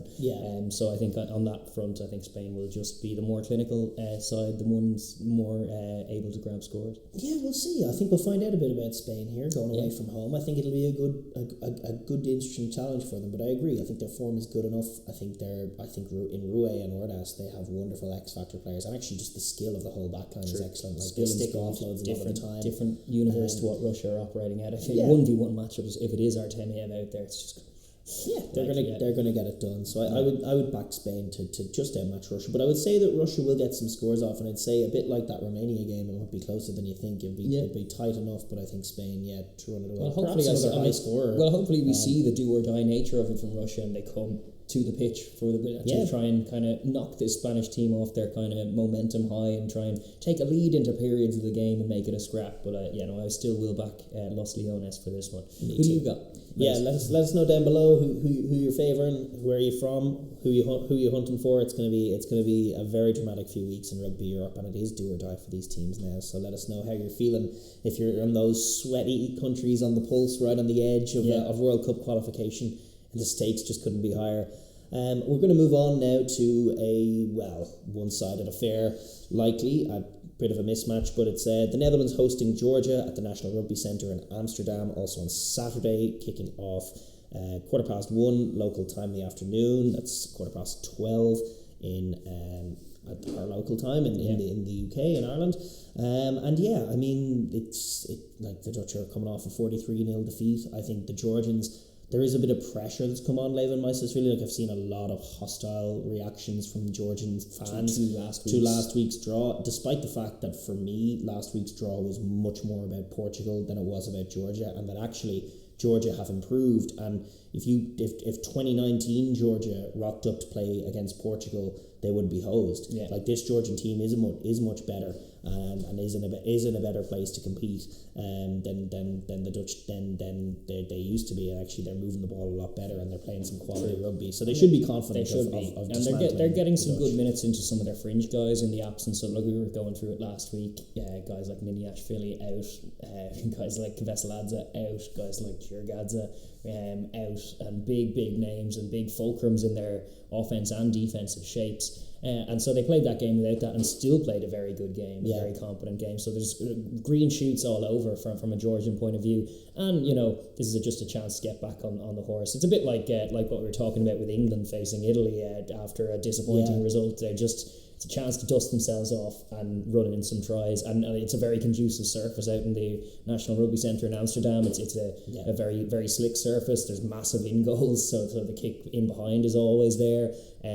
They will fancy their matchups both physically and just dynamically, and just every aspect of this. I expect a bit of a bloodbath here for all kinds of reasons. I'm just looking at Georgia coming into this going, you should be licking your lips at a chance to get indeed. after Like the Georgians have named their team, both sides have named their team actually, and Daragh has been brought back into start, and the shape he looked in and the way he performed off the bench against Portugal, I'm looking at that scrummaging masterclass, and then I'm looking at Spain jogging forward in the scrum against the Dutch, and I'm like, gee whiz, are the Dutch even going to be able to stand up against the Georgians when they're Mr. Petrie might be getting in for several in this one. I just think I think Georgia, first of all, are more skilled than the Dutch. Yes, I think their passing is great nowadays. I think they're really good at running up scores, at finding gaps. They were brilliant. They were really going toe to toe with Portugal. For guys like Tato, and maybe you give Lobson Dads at the start of the day. They did, they rotated a little bit. Just they've got some more minutes to other guys, but Georgie Tsutskaridze, who was a feature of that back row,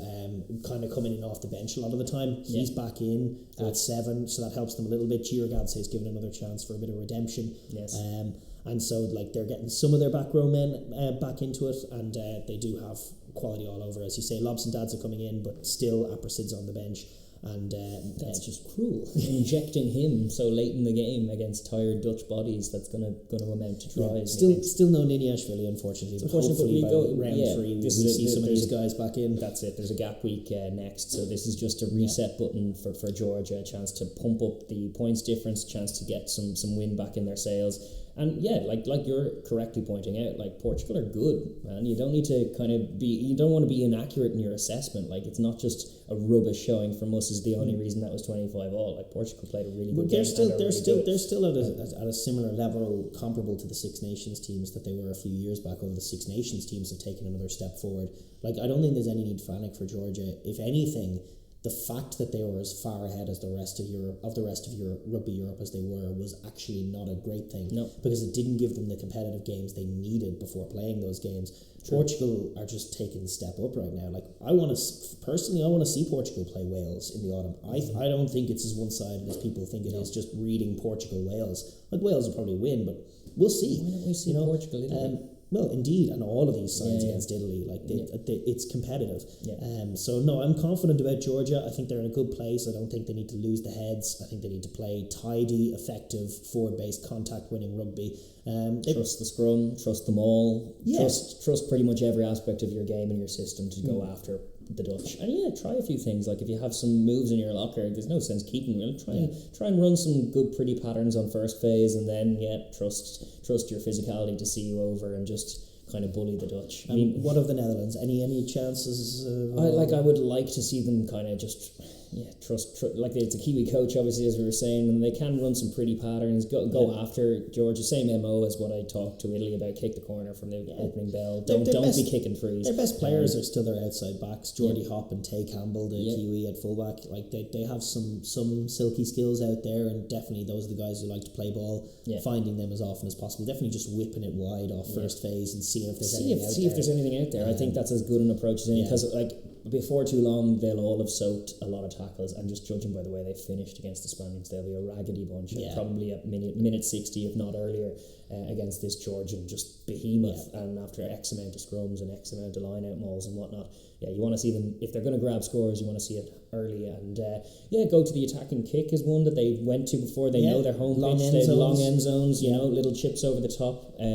Try and score some tries for your home fans and make it a bit of a more of a contest. They did, I think, the last time out against Georgia. They had some moments. They did, and they need that again. They definitely do. But I do think that the physicality of what Georgia will bring will be too much fun. So another level. We were citing last week that the quality of athlete that the Dutch have isn't necessarily bad. They're big enough, but just the expertise, the difference, that scrum, oh my god, what's the first scrum going to look like? And more to the point, what's the last scrum going to look like as well? But, is there any sense going to a scoreline prediction? Big score for Georgia. Big win. Georgia, big win. They don't tend to rack up the massive scores. It'd be a surprise to see Georgia get to 50. They just don't, like Portugal got to 60 easily. But they might. Because of just the nature of the draw, coming off the back of a draw, like it's so unfortunate for the Netherlands. It's going to be tough enough to have Georgia come in all their pomp if they're just after winning multiple time Grand Slam champs Georgia, but it's multiple times Grand Slam champions Georgia with a chip on their shoulder now. Oh my god, it's curtains, methinks. I think you're probably right. I don't see the Netherlands being too competitive. Hopefully they can take their no points scored out of the mix this championship and get on the board anyway. Absolutely.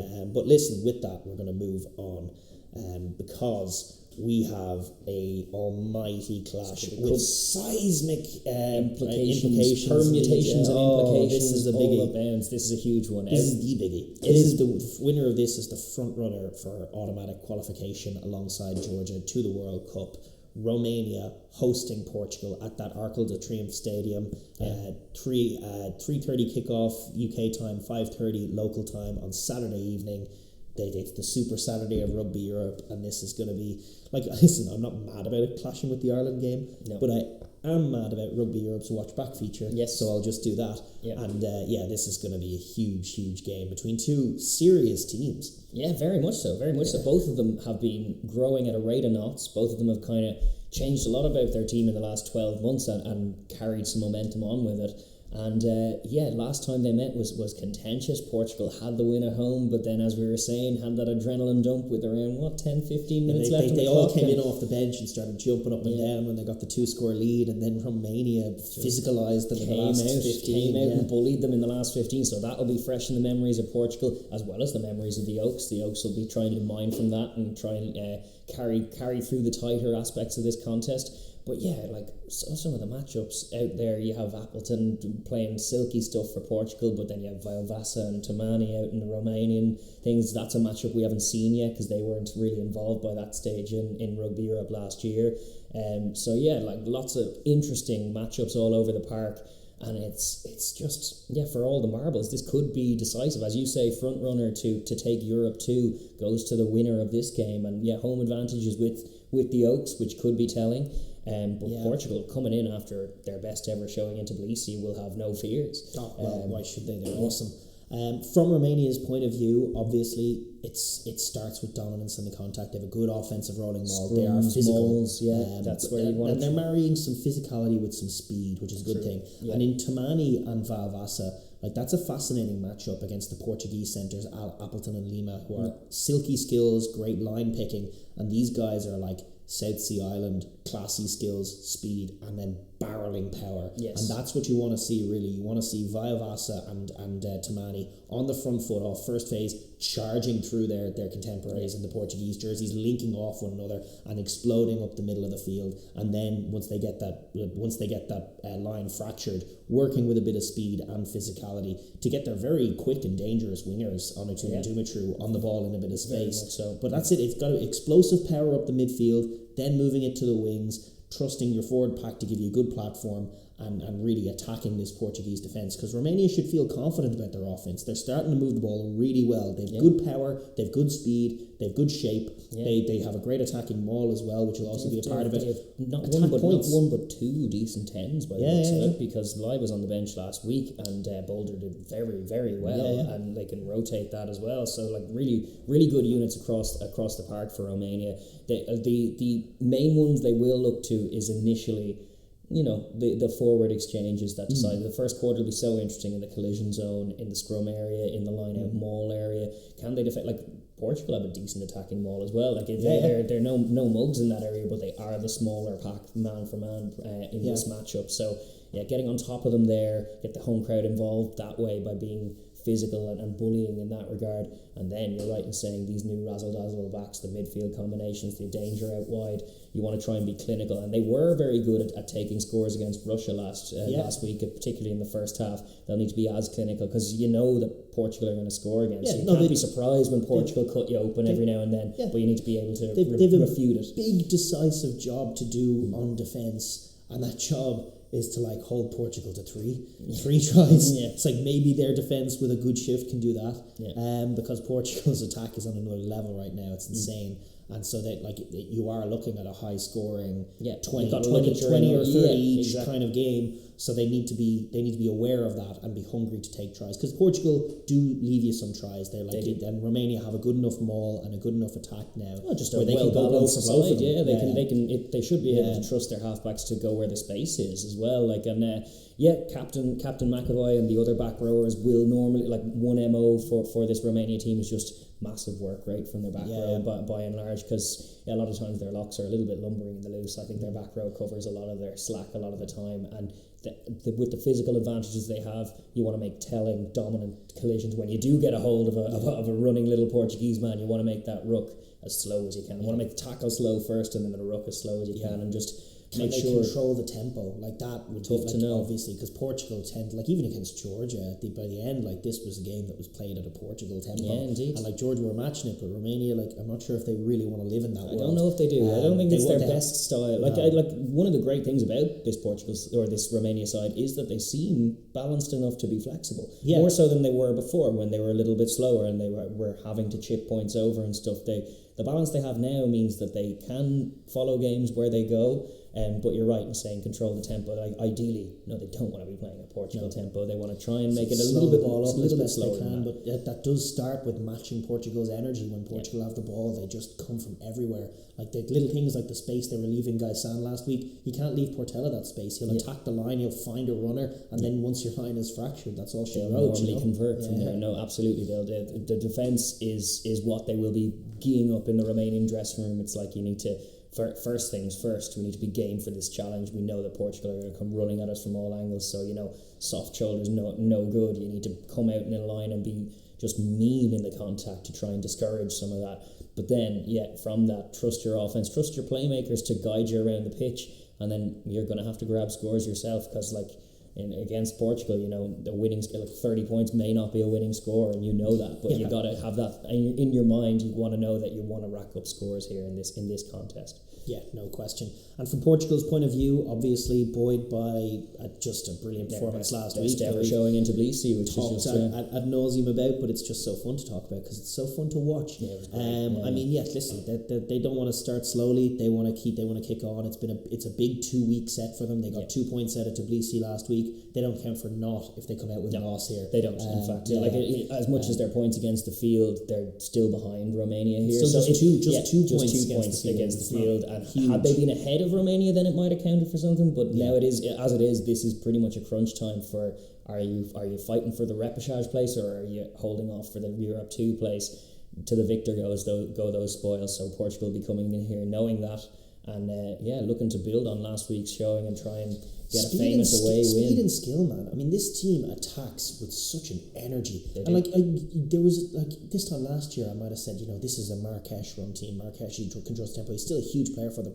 But frankly, the skill that they have right across that back line. The Appleton pass was phenomenal. An absolute dime. Fizzers off the left hand in the build up to their tries. Their wingers need no introduction. Marta last week, a savage. Was yet to be seen if we have Storty back this week, but even without that, just the raw skill that they have. The two Pintos in the back three were class as well.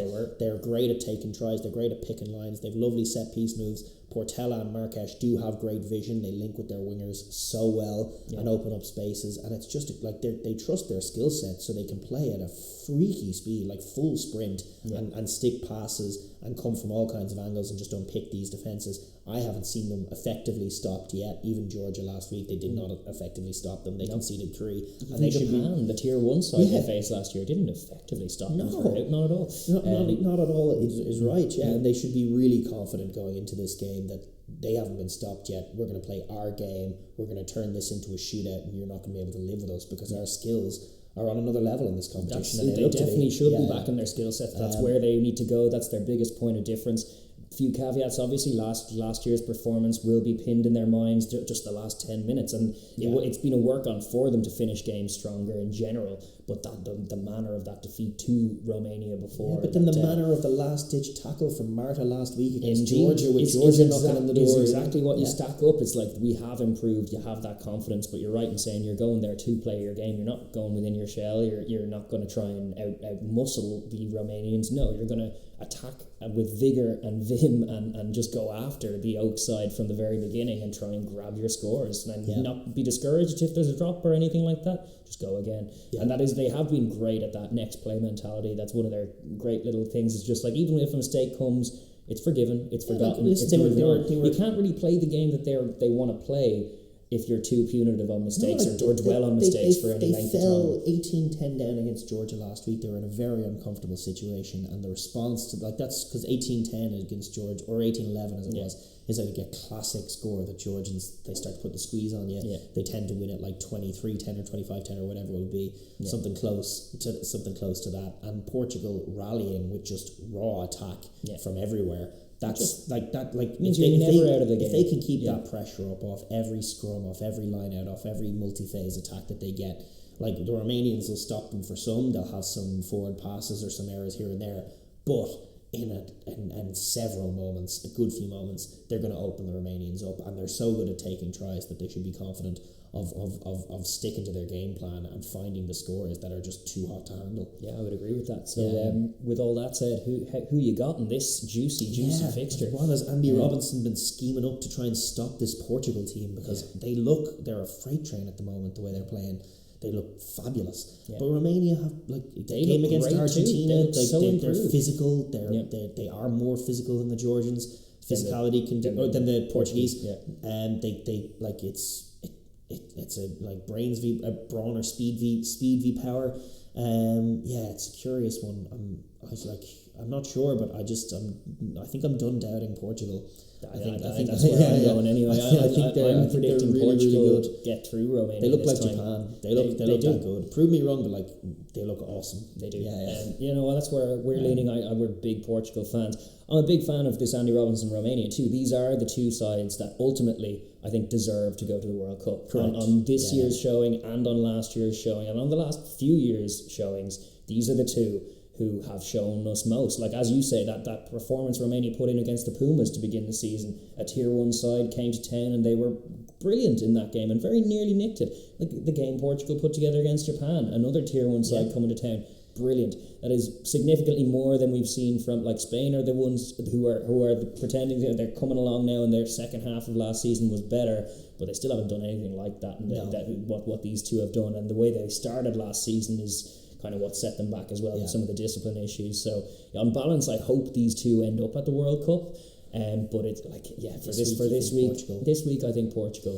It's a flip of a coin though, because I think both of them are if Romania can set the tempo and can get after Portugal physically, or if Tomani and Vauvasa end up skittling poor Appleton or whatever and getting over, then you're going to go, well, that's how it goes. Like, all of a sudden their defence could actually match up a little better with Portugal's attack, because it's less sort of outmatched than perhaps the Portuguese defence might be on the other end if they are dominated physically. That's the scenario for Romania. But personally, I'm done doubting Portugal, but I think this is another barnstormer. I think this is a high score. I think this might be a 30-point winner with a 28-point loser kind of game. Like that. I think this is going to be close. It's going to be frenetic. It's going to be absolutely brilliant. Rugby Europe has never been in a better place. No. And to see class games like this with high stakes and everything on the line, like, my only complaint is why on earth it's clashing with the Ireland-France game that's going on at the same time. That's a comparable fixture. When you have a Sunday window, I know you don't like the Sunday games, but like, you have a Sunday window with a pointless game in the Six Nations, a mismatch between the two bottom teams in the table, or you have you could have this game lined up opposite that, or just in advance of that. Instead, they have it clashing with Ireland-France. But they make up for it by having watch back ability. Indeed, so and as you say, Rugby Europe is the website, and you can watch them all up there. But in the meantime, we're going to say Portugal. But who do you got? If you're watching from Romania, maybe you're shaking your fist at it, going, nope, the Oaks are going to do it. But let us know in the comments down below, who are you following, where are you watching it from, we do love to hear the chat down below. Yeah, and if you're looking to get it into these games are great. We're still big advocates for keeping tabs on these tier 2 teams. If you are interested in watching it, do go back to Rugby Europe.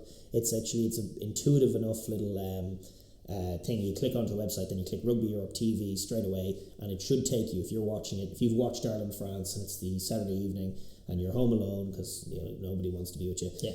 So then you have a chance to click into it, set up the game from the start, and just watch it, because obviously I think the majority of our viewers are going to be watching Ireland France. Indeed. But you can watch it back later on, and I think you should, because it's going to be a banger. Absolutely, agree with that. So with that, we are going to wrap up our Rugby Europe and therefore our international coverage as well for this week. We are just going to do a little bit of housekeeping as we do at the end, and just keep you abreast of what's going on in the club footy.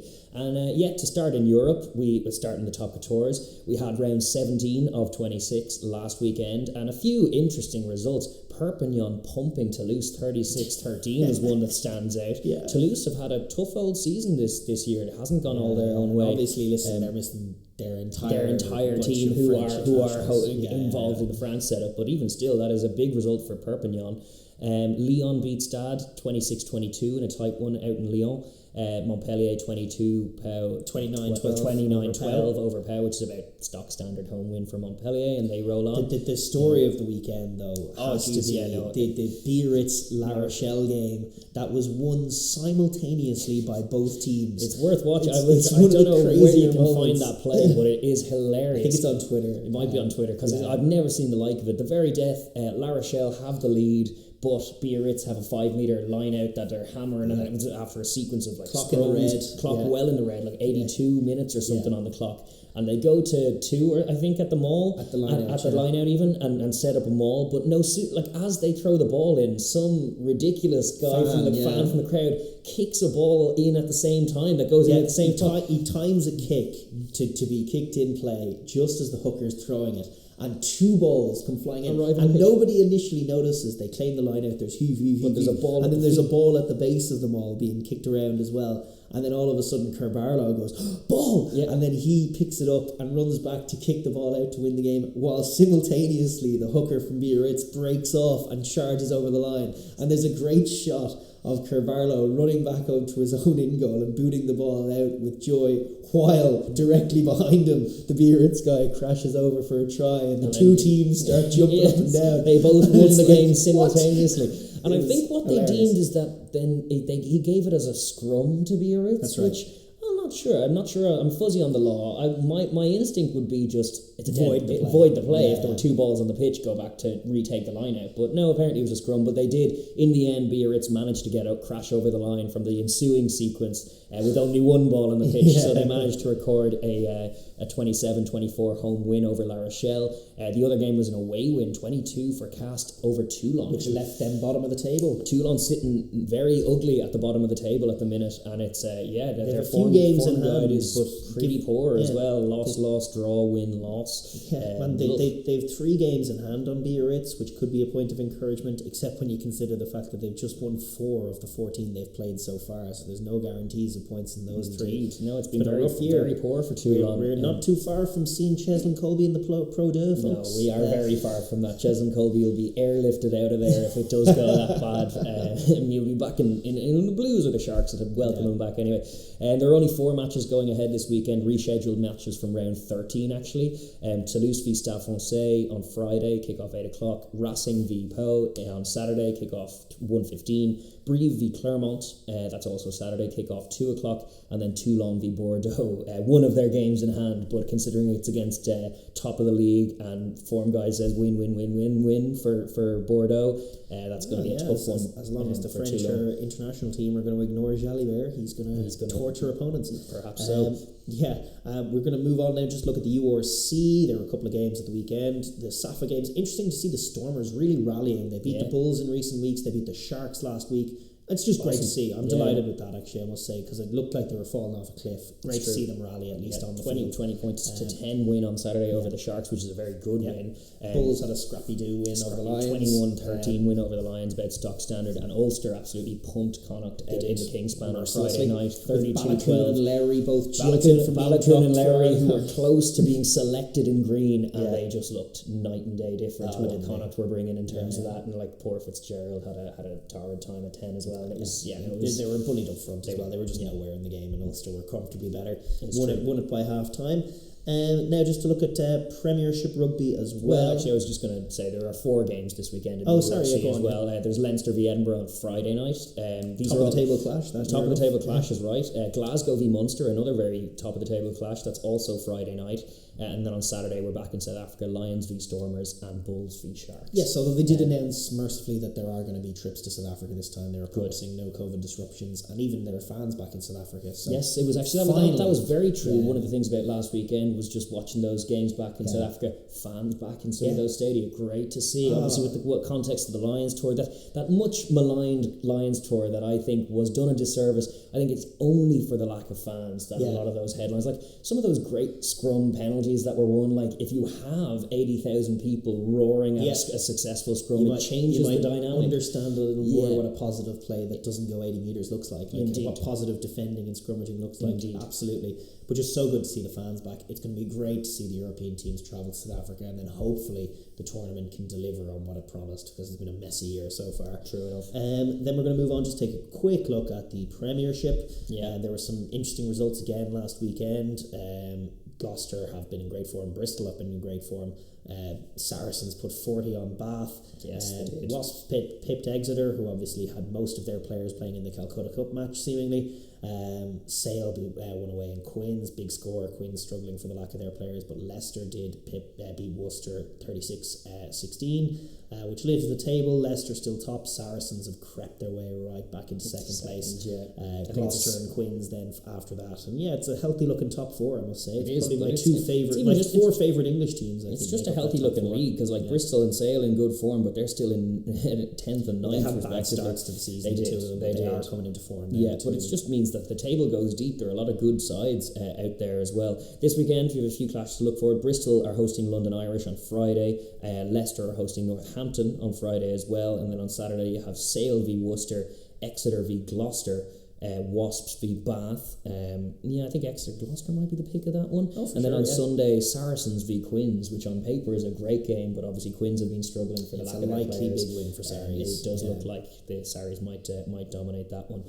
So that is the picture in Europe as well. But there is other club rugby going on around the world, and we'll start off in America, because with all the pageantry, we had the MLR, the Major League Rugby, kicking it off in its I think it's 4th year overall. And it kicked off with Rugby ATL putting 55 on the plucky but ultimately outmatched Old Glory DC. The Dallas Jackals got a baptism of fire as well, getting pumped by the Austin Gilgronis. That's right, their first ever fixture in MLR, 43-7 defeat. I hate starting a new franchise off away from home. It always start them at home. It should. They get the crowd involved. 43-7 just dampens the unveiling of them to their home fans. And then the home fans may not even turn up for the thing. You're right. It's bad planning. One of the results of the weekend, Houston Sabercats beating the Giltinis. 21-11. I watched that game. Actually, the Giltinis were a bit nowhere, and the Houston Sabercats came to play. They were a little bit narrow. They probably the whole game was spent pretty much on the Giltinis line, with Giltinis defending, conceding yellow card, They were down to 13 men at one point in the first half, and still not managing to get over. And then it was actually, after all that defensive set, it was a pick from the Giltinis on a rare offensive foray. They just threw a 7-pointer away. And the champions starting off with a bad L. Well done Houston on that one. The game of the weekend might have been San Diego Legion v Utah, though. It was at 31-29. It was Utah coming back towards the tail end, and making it a good 2-score game. Great to see Manonu back out there for the Legion as well, coming off the bench. Just a cool name to have in the mix. no doubt. Nola suffered a bad defeat to the New England Free Jacks, and Seattle rounded out the weekend with a good opening day win over Toronto. I'm expecting big things from Seattle because I fancy their pedigree. I like the fact that they have the fans engaged. Yes. And I think I just get the sense from them that they do care about this. They were caught with their pants down by the whole Guiltinis thing last year. The whole running rugby league. Spending, indeed. Actually, speaking of New England Free Jacks, who did pump goal Nola at home, they looked very good in the doing of that. They ran in some nice tries, particularly on transition. Looked Guiltinis-esque from last year. So there are a few more teams playing with a bit of speed. Round 2 fixtures, we have Seattle Seawolves hosting Utah Warriors. That's a game. That's this Friday.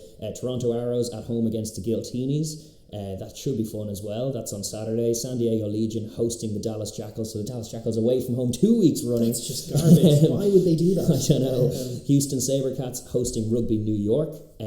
Nola Gold hosting Rugby ATL. And the Gilgronis hosting Old Glory DC for this weekend's fixtures. So all good, and much like what we were saying about Rugby Europe, this one's the Rugby Network, but it is all free and you can watch it back, so it is well worth sticking it on if you're even on a Monday or a Tuesday, and you need and starve to support some sport. Bang on an MLR game, it's always good entertainment and it's really well covered, so yeah, well worth a watch. No question. Now we flick over to Japan. Their league was less interesting. Star-studded, but just there's something about this league, man. It's not as good as it should be. All blowouts. I was going to write down the results, but it was literally there were 6 games, there were 6 blowouts last weekend, and they do now take a gap week. We're through 5 rounds, the first 5 rounds of it, and it's starting. A picture's starting to take place. Suntory have the greatest total so far with 23 of a possible 25 points. Then you have Kubota Spears on 20, Toyota Verblitz on 18, Toshiba Brave Lupus on 15, and then Wild Knights Cannon Eagles both on 14. Yeah, that's the top half really, and the bottom half are struggling to put points together. At the very bottom you have the Red Hurricanes with just 5 L's and 0 points, struggling out there. There are just a few too many blowouts for my taking, and just every time I watch it as well, sometimes there are great plays and the stuff that makes Twitter is great, and you have some great players. Izzy Folau was catching the eye early on and all that, and DMAC and all, you can see the scope for this to be a bit better, but just the intensity seems a little low for me, and some of the tries are going in a bit too softly. It's low intense. It is low, and whenever you watch it, it's just low intensity. Yeah. So it's irritating me. It's just not as good as it should be. I don't like the format. I don't really. Certainly don't love the rebranding. I said it on week 1, but Japan League 1. What is that? It's not like the run below the Premiership in Britain. It's there. There's a lot of footage to watch on YouTube if you're interested. Because what is good about it is that you check in on players that you haven't seen for a few years. So what's Aaron Cruden up to these days? He's doing some he was having a ding-dong battle with, I don't know, Corabetti. Exactly. Bernard Foley, all of these guys who used to watch that, they're all out in Japan. And unfortunately, time difference-wise, we just don't get to see a lot of games. But the ones we do see, a bit meh. But hopefully, once it gets to the business end, there will be games last year, I did watch some of the games last year, and once 2 proper teams meet each other, it is razzle-dazzle. We saw a bit of that last year. It's just unfortunate that in the regular season, a lot of times you have weeks like the one just gone where it was just 6 games, 6 blowouts. What's the point? Hard to engage people when that's going on. True. Anyway, we're just going to turn our attention briefly to Super Rugby, where there's a bit of a furore going on around the scrum rules. All kinds of stuff going on behind the scenes. Obviously, it doesn't kick off yet. The 18th is still the kick-off date for Super Rugby, but there has been all kinds of stuff going on. Basically, Australia and New Zealand Rugby are mulling over, or the officials are mulling over a rule change to allow Super Rugby games to start with uncontested scrums in the event of a COVID-19 outbreak.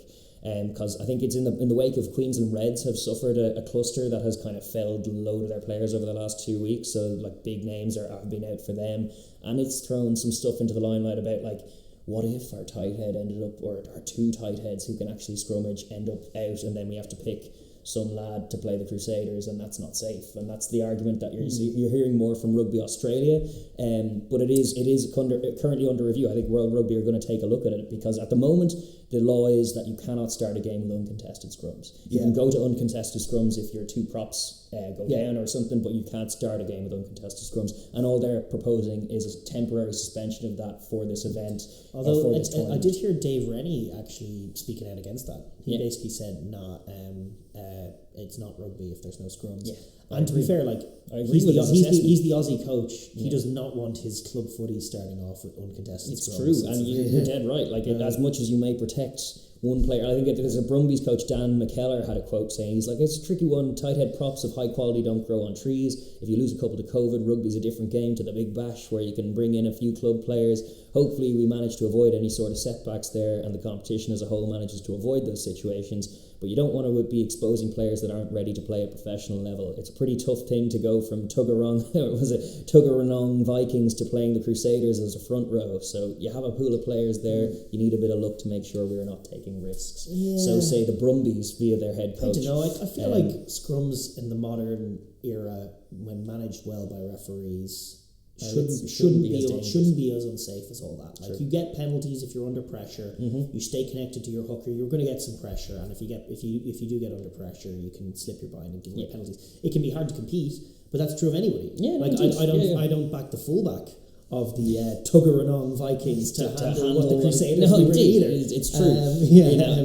Part of this, like a lot of, I'm always cock a sceptical eye when I hear people from down under saying, "Well, can we not just get rid of scrums?" Yeah, because I'm like, no. There's all kinds of reasoning pops up for getting rid of scrums. It just feels like, goddammit, just lock it down and scrummage. I think the other chat is surrounding. Obviously, it's all kinds of COVID scares popping up and things, and it's just the differences. Like in New Zealand, the definition of a close contact is different from Australia. So in terms of travelling there and bubbling there, it just changes things. I think in New Zealand, I think they're bubbling their first half of their games in Queenstown to ensure an outbreak doesn't think, so that a lot of the teams are going to be playing in the same area. There's also rumours about moving the second half of the competition to Australia in its entirety to just finish it. Australia have been angling to host just about everything. They have. Despite having like the strictest quarantine rules, they're like, but we can't host everything. Yeah, that's true. Except Djokovic. Not allowed to host him. But yes. But it's probably going to be just a bit of a mess. It's still very COVID disrupted. Part of it is the new teams. Moana Pacifica, they had their first pre-season game. It was a 61-7 thumping at the hands of the Chiefs. Chiefs who were without their 10 All Blacks. Chiefs without 10 All Blacks. And then Fiji and Drua have yet to play a game outside of their own squad games because of COVID limitations and stuff. So it has definitely been marred by some ill prep on all sides. It's possibly going to be a bit of a mess. It's early season. There's going to be mismatches. There's going to be blowouts. It's just a bit early in its development. I think it'll come around as a competition, but I'm expecting this year to be just a bit messy and then ultimately contested by the big New Zealand teams. Yes, top 4, maybe 5 New Zealand teams. Yeah. Hopefully the Reds can muster up a challenge for them as they did last year. But sure, even like the Reds, their COVID list in terms of their prep, I think it was like James O'Connor, Hunter Paisami, Tate McDermott, Jordan Pataya, Jock Campbell, and a fair few others. Like these big names, and including Coach Brad Thorne and their media chief as well. I think in 6 weeks into this competition, they might just be wishing they'd stuck with Super Rugby. Maybe.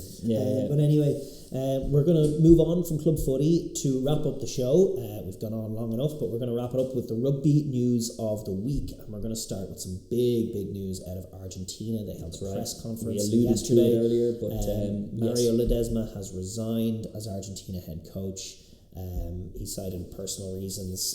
Sure, we'll see. I'm not quite sure what the reasoning is, but obviously it was a rough tenure, especially last year. He had a 29% win ratio, played 33, won 8, drew 3, crazy draw return, and lost 22. They scored 63 tries and conceded 104. They had a 53 points to 7 defeat to Ireland in their last run out, his heaviest as coach, and an 8th defeat in 9 games, which led to widespread calls for his departure.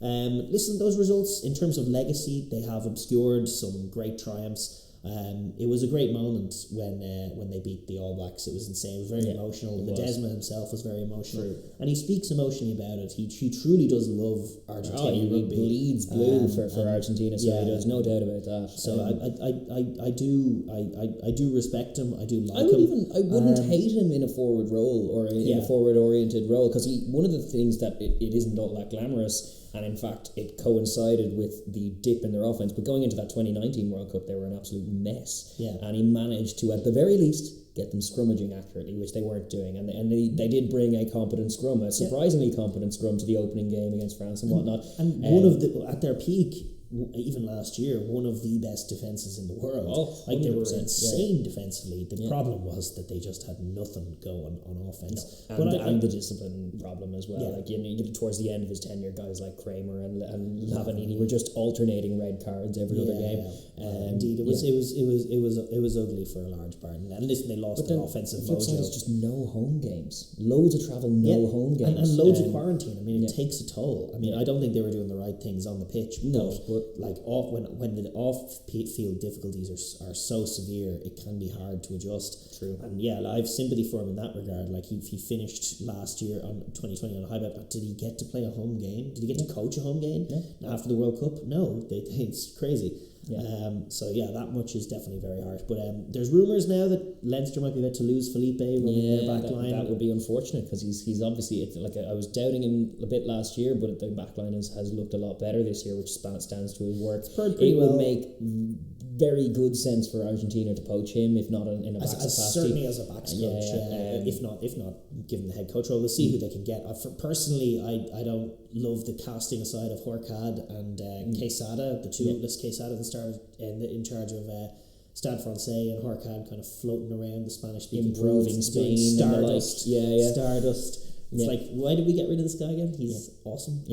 So they definitely, it will remain to be seen who they go back against. They have they should make the decision soon, so they have time to prepare, but they don't play until July when they so they do have time to mull this over and make deals with whoever they want. But the big news is obviously Ledesma's tenure is over. And look, sure, it is what we were calling for. It is the right decision. It is harsh, but I do have sympathies for him. It was a very tough task to try and coach a team like that when you're on the road all the time. And playing some combination of Wallabies, All Blacks, Springboks every time. And then round off your year with like trips to Dublin. What's going on? It's a big crap. Indeed. It was a high tariff schedule that they didn't live up to.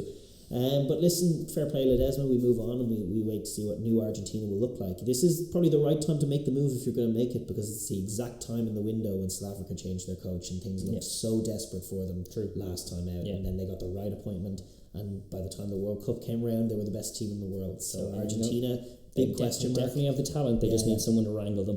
In other news, Wallaby Centurion James Slipper, he's eyeballing a fourth World Cup appearance because he has signed a 1-year contract extension with Rugby Australia. He's been improving a lot. He's kitted out a tight head towards the end of the year as well. That makes a lot of sense. I mean, Australia haven't got the best depth of prop. They do have Angus Bell coming through, and obviously they have Tupou. But Slipper, if he's fit and firing at the same level he's at in a year's time, will be in the squad. Sure. So good luck to him. Four World Cups, and he's probably better than ever at this stage.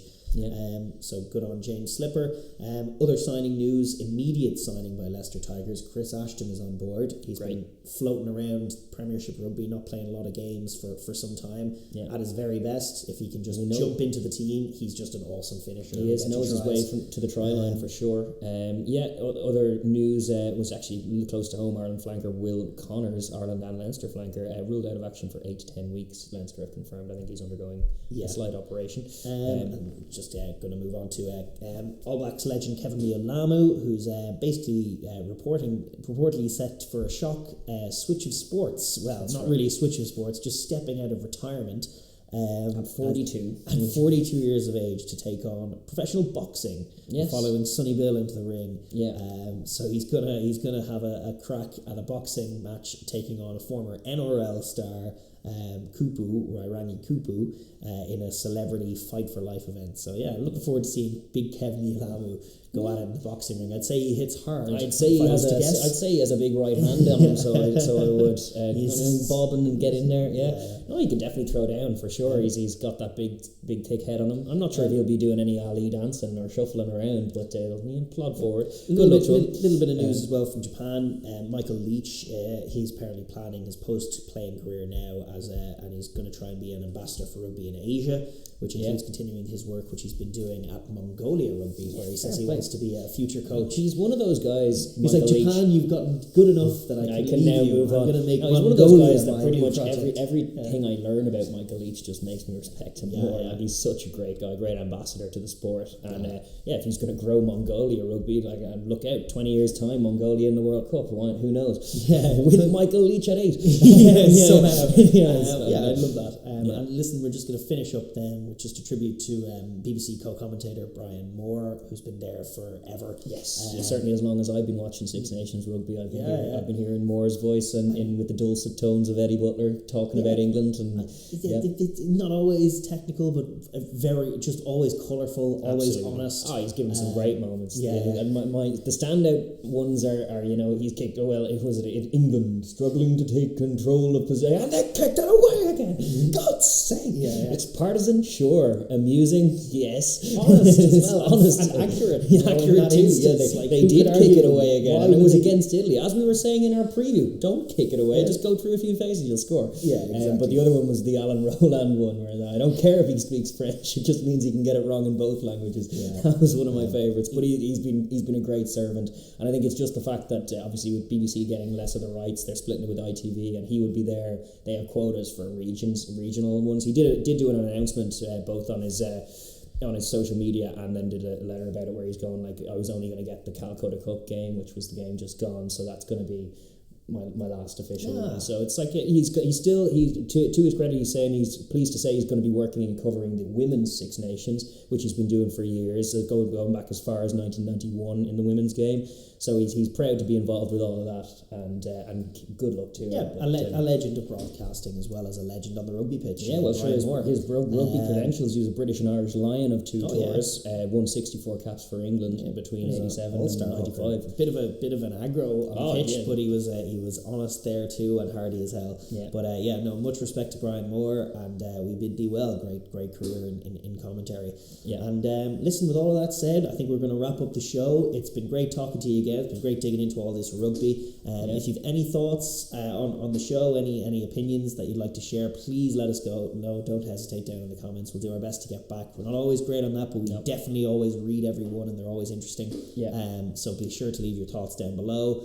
And if you do like the content, please like, subscribe, all of that good stuff that helps the channel. Share with your friends who are interested in rugby and have a lot of time on their hands. I think we'll see you next week. I think that's it. Nothing more to be said from me. See you next week, folks. Bye-bye.